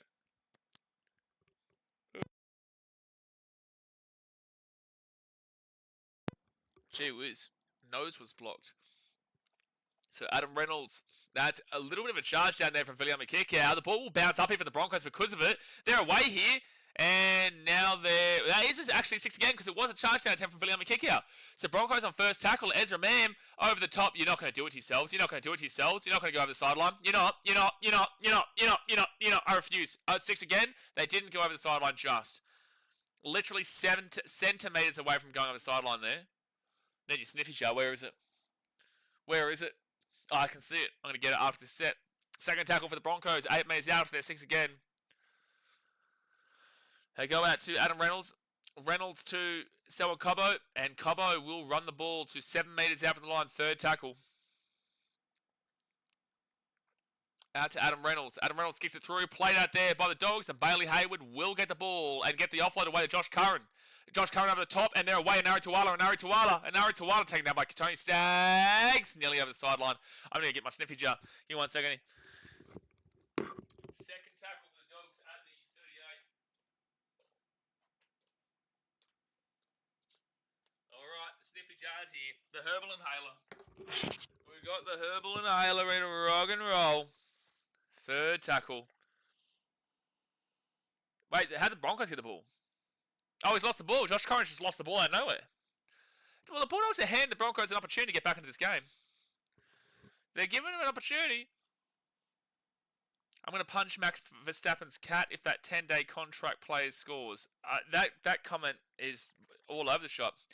Not like us as up the Doggies. Well, they are winning right now, and they have been the better team, clearly, because the Broncos have made a lot of mistakes, and Adam Reynolds has had an absolute shocker of a game. But the Bulldogs are giving an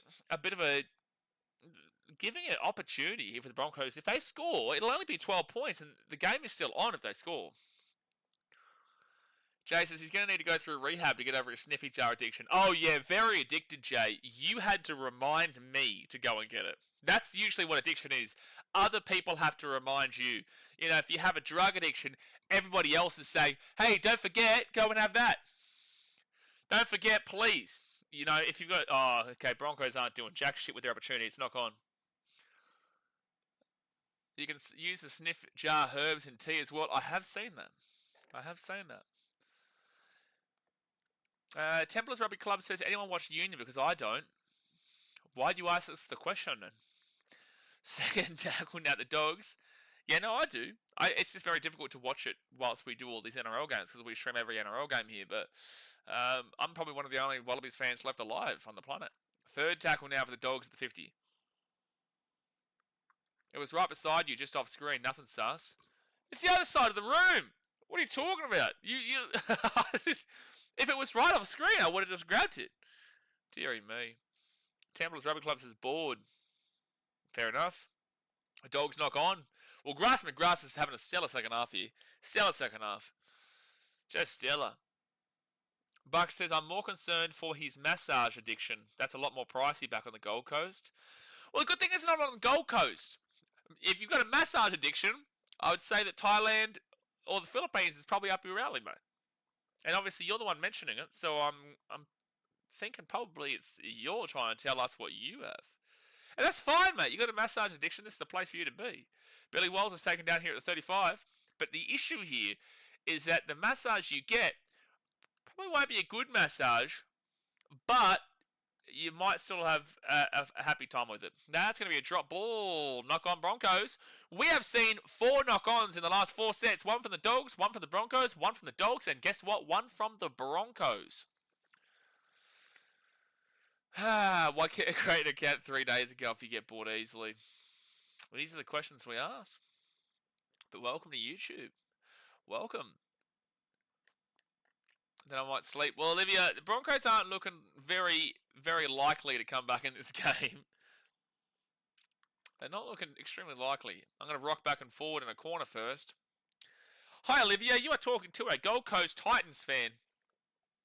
My life is rocking back in a... rocking back and forth in one of those rocking chairs. That's a penalty. Thank you, Ezra Man. Please go back on side and don't drink while you walk back. It's going to be a penalty to the Dogs. It's on his pocket, Jay, but walked across the room to get it. You know, I should just get something here. Something like staple it and just leave it open. You know, then... You know? That's what I should do. You know, when you go clubbing here, so I don't take mine out with me, like, on a serious level. I only do it for very occasionally. But when you go clubbing here, you see people sharing these around. You're just like, mate, they're like $1. Why do you have to share herbal inhalers? It's like when you go to an Australian club in Newcastle and, you know, people are sharing around white powder. Third tackle down to 25. But here it's herbal inhalers. And 6 again for the Dogs, and they'll be 15 metres out here from the line. And now they'll be 12 metres out. 20 minutes to go here of the game. Hit that like button and subscribe. Nay says, good to see the Doggies fans showing Ezra some love. No, it has been great. No, I've really loved it. Dogs now, Lachlan Galvin. He'll be 8 metres away from the line. Everyone says, you're asking a lot for Ezra to not drink, mate. I'm asking a lot for the entire Broncos organisation not to drink with all their news reports and with all their staff getting done for drink driving. Like, how hard is it to not put keys in your hand after you've been drinking? It's impossible in Brisbane. It must be like a ritual in Brisbane to drink and drive at this point. Knock on there from the Dogs. We have now seen 5 sets in a row. Tony Staggs away here. Staggs away. Back on the inside here for Dean Mariner. And Mariner now will be taken out to 45 on the Dogs side of the field. It honestly, at this point, must be a ritual in Brisbane where you must drink and drive to be allowed to have a job. Have you got a drink driving record? Get in. This is Brisbane. And just like Karapani. Back on the inside, Karapani will score a try for the Broncos. It's 18-4 with a kick to come. And they're back in the game if they can get the conversion. That Aussie Enjoyer says, you yank.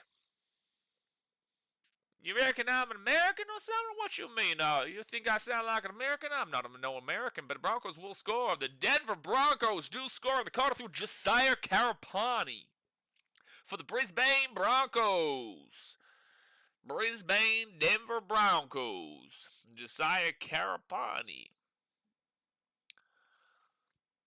Mitchell says, asking the Broncos to play away from home is way too much. Sorry, no, I'm going to do this again.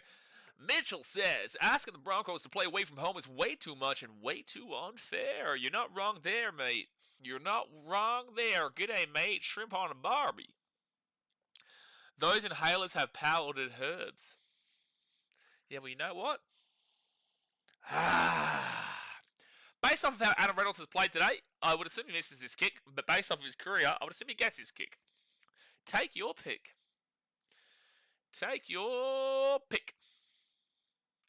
I love Desire, so humble, so sweet.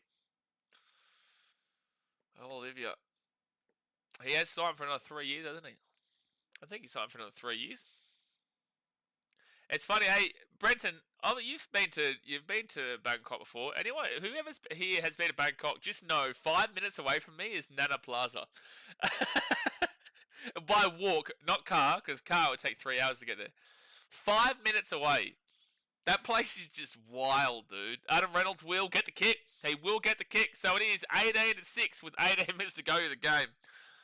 Throw y'all in there. No way, y'all. No way, y'all. The Broncos come back. The Denver Broncos. No way, y'all. Dasmate is down almost a 16-point game. I remember a Broncos game at the stadium that had a margin of 16 points with 8 minutes left in the game. You're right. It took me a while to figure out what you were talking about. Steve says, hey, mate, we aren't winning, but still happy we aren't getting flogged. Well, not yet. Steve, the Broncos have been awful tonight. The Bulldogs haven't been special. Both these teams have got a lot of Origin players out. I would ultimately say the Dogs have been more hampered with it, despite the fact that there are some really solid players the Broncos missing too. But I've got to be honest with you, Steve. The Broncos have been awful. Like, they've had 3 kicks out in the full tonight. 3 kicks out in the full. 3. Not 0. No 1. That's too many. 1's too many. 1 is too many. You got a whole field. They kick it out in the full once. Oh my gosh, that's awful. Not twice. Twice? Is there something wrong with this guy? Is there something wrong with him? 3 times. Hand in your NRL license. 3 times. Broncos now fit tackle at the halfway point. But says, haven't been to Bangkok, bro. Is it much different to Hin? Yeah, a lot different to Huyin. That's going to be 6 again here for the Broncos at the 42. There's a chance here for Brisbane. If the Broncos come back from this, like, Bulldogs, what's doing? Our play style is so predictable as well. Well, the Dogs, like I've been saying for the last 10, 15 minutes, the Dogs have been handing opportunities to the Broncos to come back in this game. It's just the Broncos kept making mistakes. The second half has been awful for the Bulldogs. Adam Reynolds, short ball. Oh my gosh, Xavier Willison, 5 metres out. It was a great run though, 4 tackle. They score here, and this game is well and truly back on. Ezra Mam, short ball. Piakura, and it'll be 3 metres out, fit tackle. If the Broncos score here, Bulldogs, I'm scared for you. Ezra Mam kicks it through. This is going to be a dropout. Yep, this is going to be a dropout here from the Bulldogs. And the Broncos are back in the game. Dasman says, if they come back, I'll start calling the 10-day contract player by his actual name for a day. Oh, that's something you should be very terrified about. Yeah, just Saturdays tomorrow. Please come back then. God help us. Oh, yeah, no, Hua Hin is way different to Bangkok. Bangkok's a big city. That's not going... Oh, he is going 10. It's actually a really good dropout. That is going to be Bulldogs ball. That was really good dropout there from the Dogs. Have you seen heaps of modded cars in Bangkok? They have a big car scene there. I watched a YouTube channel that showcases them called CB Media. Well, I only got to Bangkok yesterday. I've been walking around in Sukhumvit a little bit. I had an early sleep last night. But, nearly a high tackle there. So, 3rd tackle here for the Bulldogs to 15. Tomorrow I'll have more of a... Yeah, you do see a lot of modded up cars, though, just in general. And knock on Dogs. The Dogs want the Broncos to come back in this game. If the Broncos weren't playing so awful, the Broncos would be leading in this game because the Dogs have literally gifted possession over and over and over again here in the second half to the Broncos. They're going to challenge this, though. They are going to challenge this. What do you think the fastest running in the NRL? I'm going to say Tina Fassel Malawi. If not him, Lofi Camperera. I think this is just a lost ball. Yeah, no, it's just a lost ball. No, both teams have lost their challenges. So it's going to be Broncos ball here at the 20. Broncos ball here at the 20. 56% of people on the poll have got the Dogs winning this game, which makes sense. But 15 minutes to go. If you haven't voted in the poll yet, go vote. We've got about 700 votes. Let's see if we can get up to... Let's see if we can get 850. Let's see if we can get another 150 votes before the end of the game. I reckon we can do it. So Broncos now. They'll get this ball. That's a penalty to the Broncos. Go for the field goal, you cats. So 15 metres or 11 metres out here from the line. This is your best chance here, and the Broncos will go for another scrum. It's a smart idea. It is a smart idea. If the Bulldogs make another penalty here, there probably will be a bin. If they give away another penalty here off the scrum, you would assume so, which means they'll probably sit back a lot more. Katoni Staggs will run this ball up to the 13. So 300% tax on imported cars there. Lambo is like 1.5 mil, usually 300k. That's insane. That's wild. I didn't even know that. Second tackle, 11 metres out. They give it to Adam Reynolds. Reynolds had the back into Ezra Mam. Ezra Mam gives it across. And a try for the Broncos. They're back in the game. They are back in the game. Deloise Holter will score. It's 18-10 with the kick to come. All right, guys, we have got a game here, and Dasmay is looking like he may be having a call at the 10-day contract player, his actual name for a day. Dasmay, it's looking like, not likely right now, but you're in a dangerous, dangerous situation here as the Broncos are back in the game. I've got to be honest with you, the Broncos, like I said at halftime, the Broncos statistically were not as bad as the game was looking. It's just the game, in the game, they were awful. But statistically, they weren't as bad. It was only based off of their own errors, which is what we saw in the game. The second half, the Broncos have been not good at all until the last 10 minutes.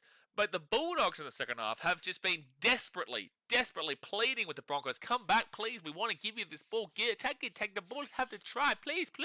And the Broncos, in the first 10 minutes of the second half, were just making mistake after mistake and not allowing, not giving the Dogs what they deserve for all their errors. But the last 10, 15 minutes, the Dogs have continued to give their errors and continue to give the ball back to the Broncos, and now the Broncos are starting to punish them, but Reynolds will miss the kick. That's a bad miss kick, bro.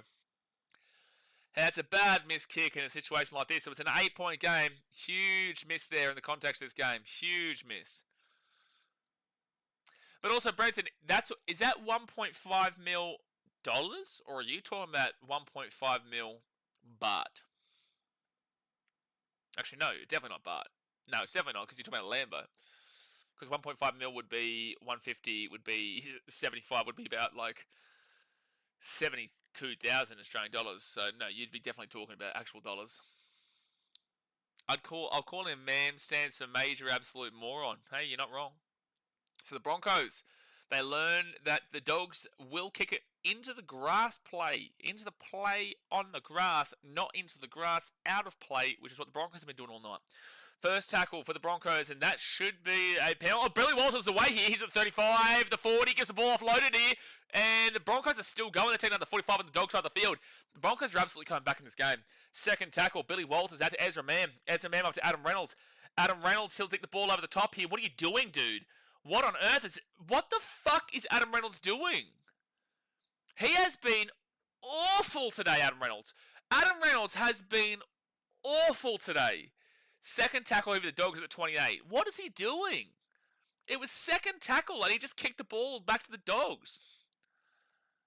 That makes absolutely no sense. Third tackle here.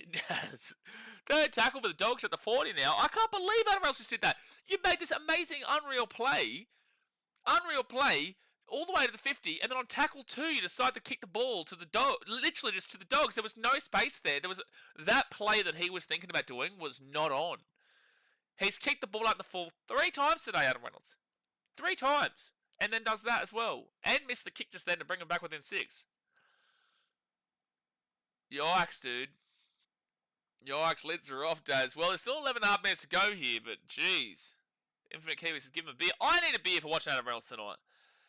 Josiah Kotapani, he'll be down at the 13 on his second tackle. And Adam Reynolds, he'll go across.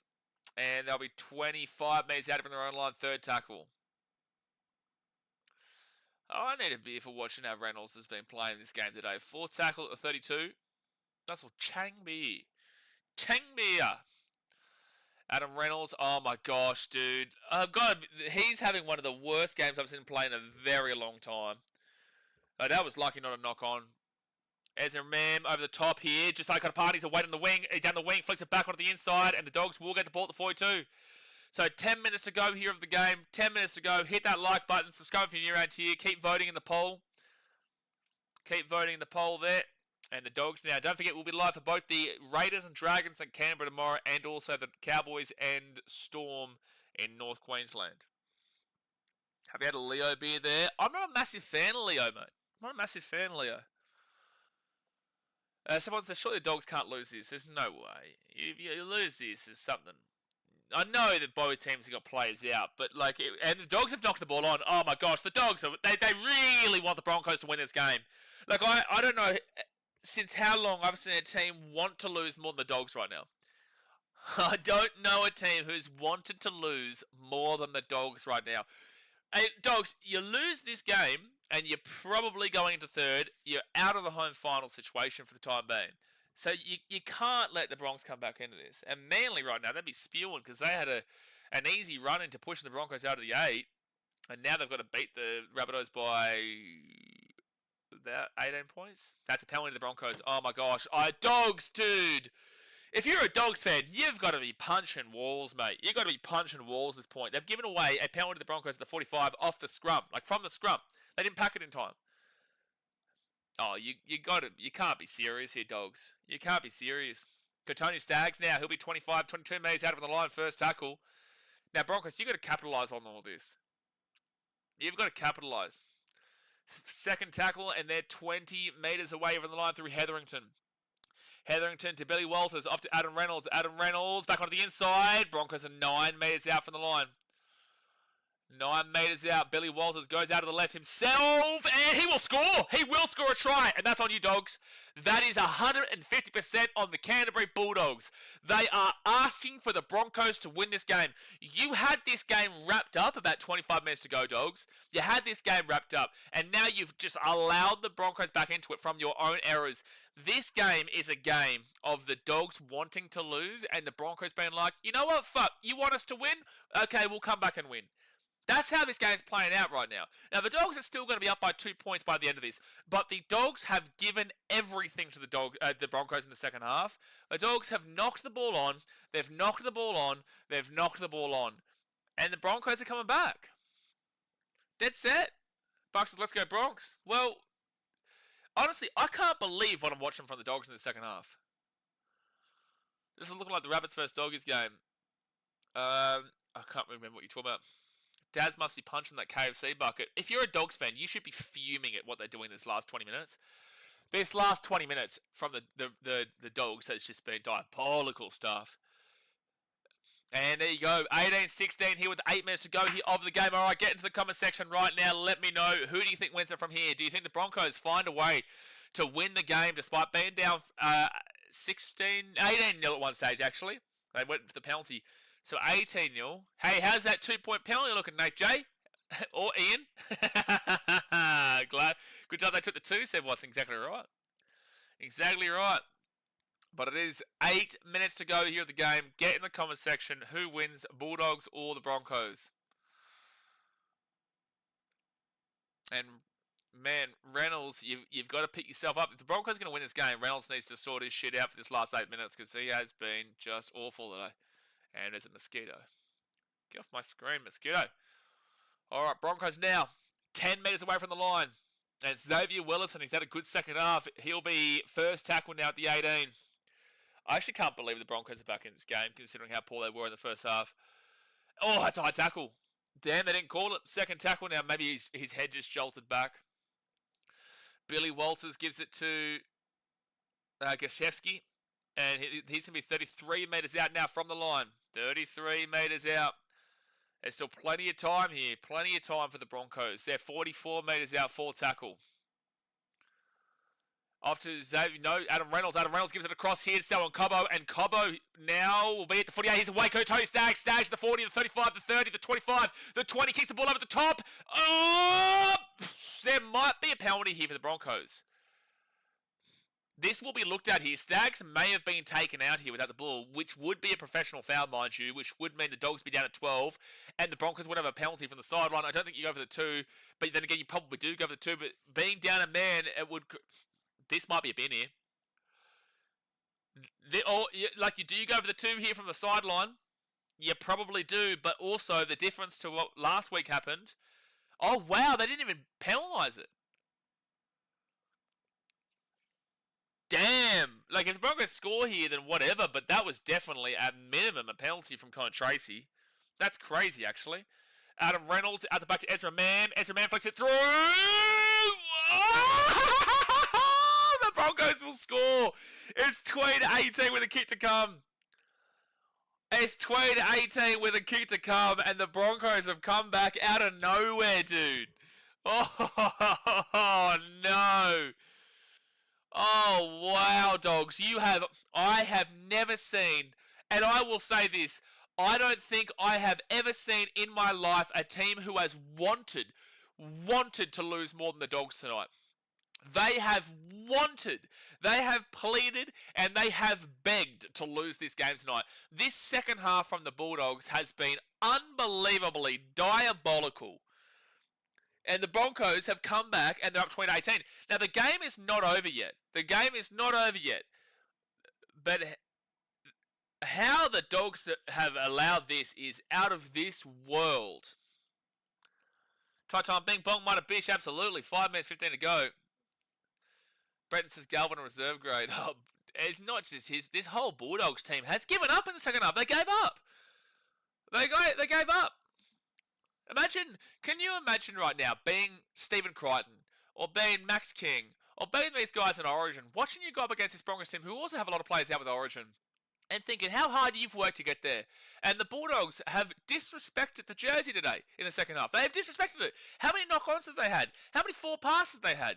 How many stupid penalties? The penalty that gave the Broncos the field position to get them into the try for the last try was just disgraceful. It never should have happened. The Bulldogs have wanted to lose. They've asked to lose this game. They've asked to lose the game. So 22-18 of the Broncos with 4.5 minutes to go. You need to dig deep here, man. You need to dig deep. You need to dig deep here. So 22-18 with 4.5 minutes to go. Absurd scenes here. Just absurd. And the Broncos now are looking like they were about to drop into... The Broncos were about to drop into 9th position. Now, with a win here, they would be staying in 5th position for the week. That's going to be dropped backwards by the Broncos, and it's going to be first tackle here, 28 minutes out from their own line. Jimmy James, they thought they had the game won. They've clocked off. They clocked off with 30 minutes to go, mate. I was saying it. The Broncos were just still making mistakes. The first 50 minutes of this game, the Broncos were absolutely abhorrent. The Broncos were dreadful. And then it's like the Bulldogs said, well, they're dreadful, so we'll clock off, and if you want to try and chase us down, then be my guest. And then the Broncos were like, okay, well, shit, you want us to win? Well, then we're going to win. And the Broncos are now leading 22-18. Absurd scenes here from the Dogs. And it looks like the Dogs are going to be dropping out of the top 2. From first to probably third by the end of the weekend if the Storm beat the Cowboys tomorrow. So that's a good position there for the Broncos. Now the Dogs, kind of Tracy, he'll grab it and he'll bring it back out to the 8. I can't believe that now. I'm Batman says Bulldogs, big choke. Massive choke on Batman. Massive. Just insane. Casey says put the Dogs straight on scam alert. They're going on... Oh, dude, you nearly want to put them on fraud, man. Like, you do, but it's like they've got players out, but so the Broncos, dude. It is 2 losses in a row, to be fair. And they will drop more than likely from first last week to third this week. Lachlan and Galvin up to Matt Burton. And Matt Burton will get taken out at 35. They're probably regretting that switch up in the halves. They only got to the 35 after 5 tackles. Galvin runs it. Ran behind his own players, mind you. They give it out to Bronson Seri. Seri gives it up to Marcelo Montoya. Montoya at the 50. And he kicks his ball back onto the inside where it will be grabbed by someone Cobbo. I think it would have come back for a penalty, no try, if they had a scored anyway, to be fair, because they did run behind their own players. Now, Cobbo, just hold the ball. 2 minutes 45 to go here of the game. Hit that like button, subscribe. We've got 2 games tomorrow, 2 games on Sunday. We'll be live for both of them. Lockie says Bulldogs third. Can't believe it. If Storm beat the Cowboys tomorrow, the Bulldogs will be in third. And honestly, the Bulldogs should just be very grateful the Warriors haven't been winning their games recently when they lost to the Panthers and also the Broncos. Dearie me, nice run. Galvin went real far, Mitchell. You'd have to be regretting putting Galvin into the 6 and putting Toby Sexton 7 and Matt Burton into the centres. You'd have to be regretting it. And this is why you don't just change your team around when you're in the top of the table. This is why. They've changed their team around. I get you've got Origin players out, but so do the Broncos, man. This is why you don't change your spine. They're talking about getting rid of Reid Marnie. They have moved on from Toby Sexton. These 2 guys had you in first position. They were undefeated at one stage. Like, it's baffling to me.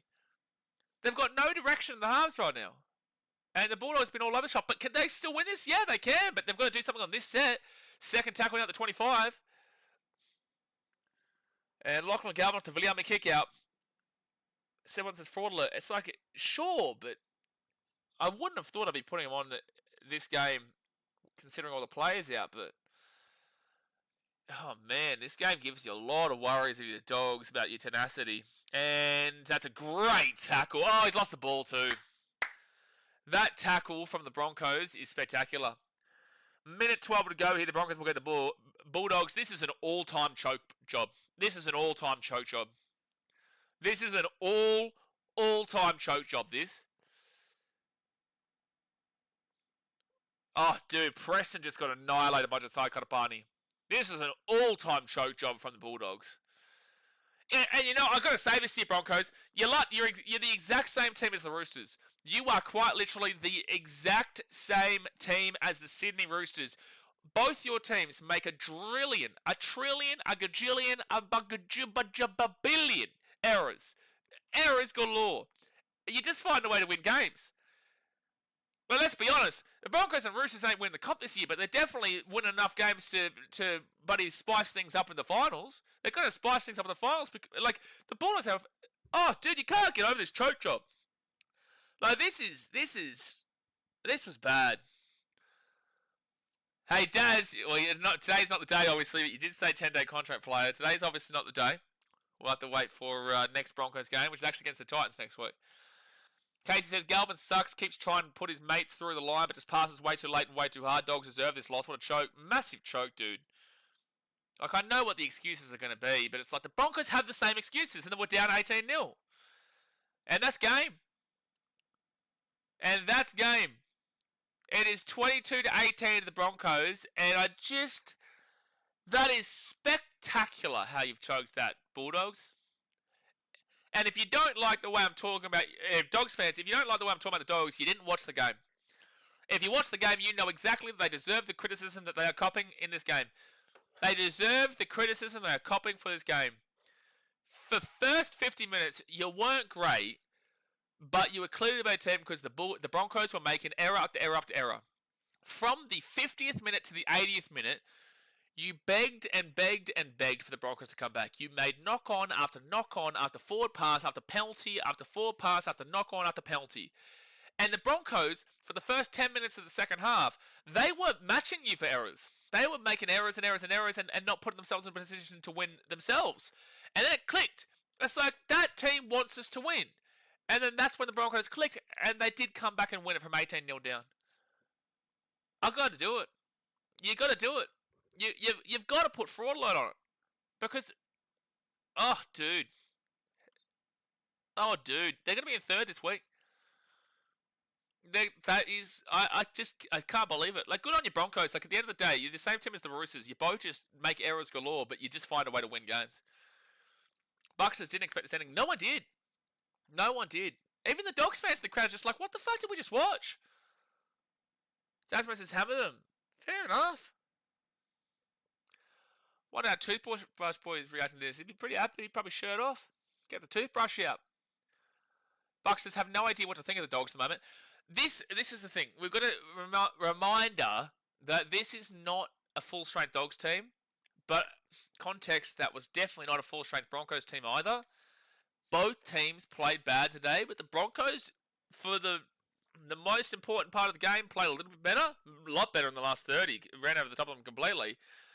But, like, a full-strength Dogs team would never have done that, surely.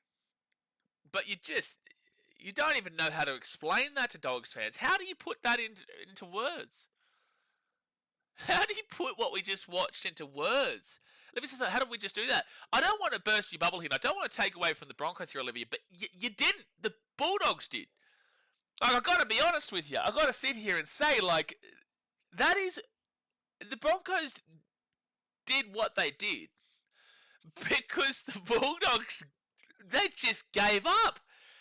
I'm just sitting here, and I usually would have ended the stream by now, but I just need time to fathom what we just witnessed. And it says, yes, the Broncos, yeah. Like, Olivia says we were awful. Both teams were, to be fair. And that's what you're going to get from Origin depleted sides. Like, you've got 4 players out for the Dogs. You got, for the Broncos, they had no Reece Walsh. They had no Payne Haas. They got Selwyn Cobbo playing fullback, and Cobbo had a dreadful game. Like, Cobbo was dreadful. And this is the thing. Adam Reynolds kicked the ball out on the full 3 times today. I think he's the one kicking the ball off. So, if he's not the one to kick the ball off, then forgive that. They kicked the ball out in the full from the kickoff.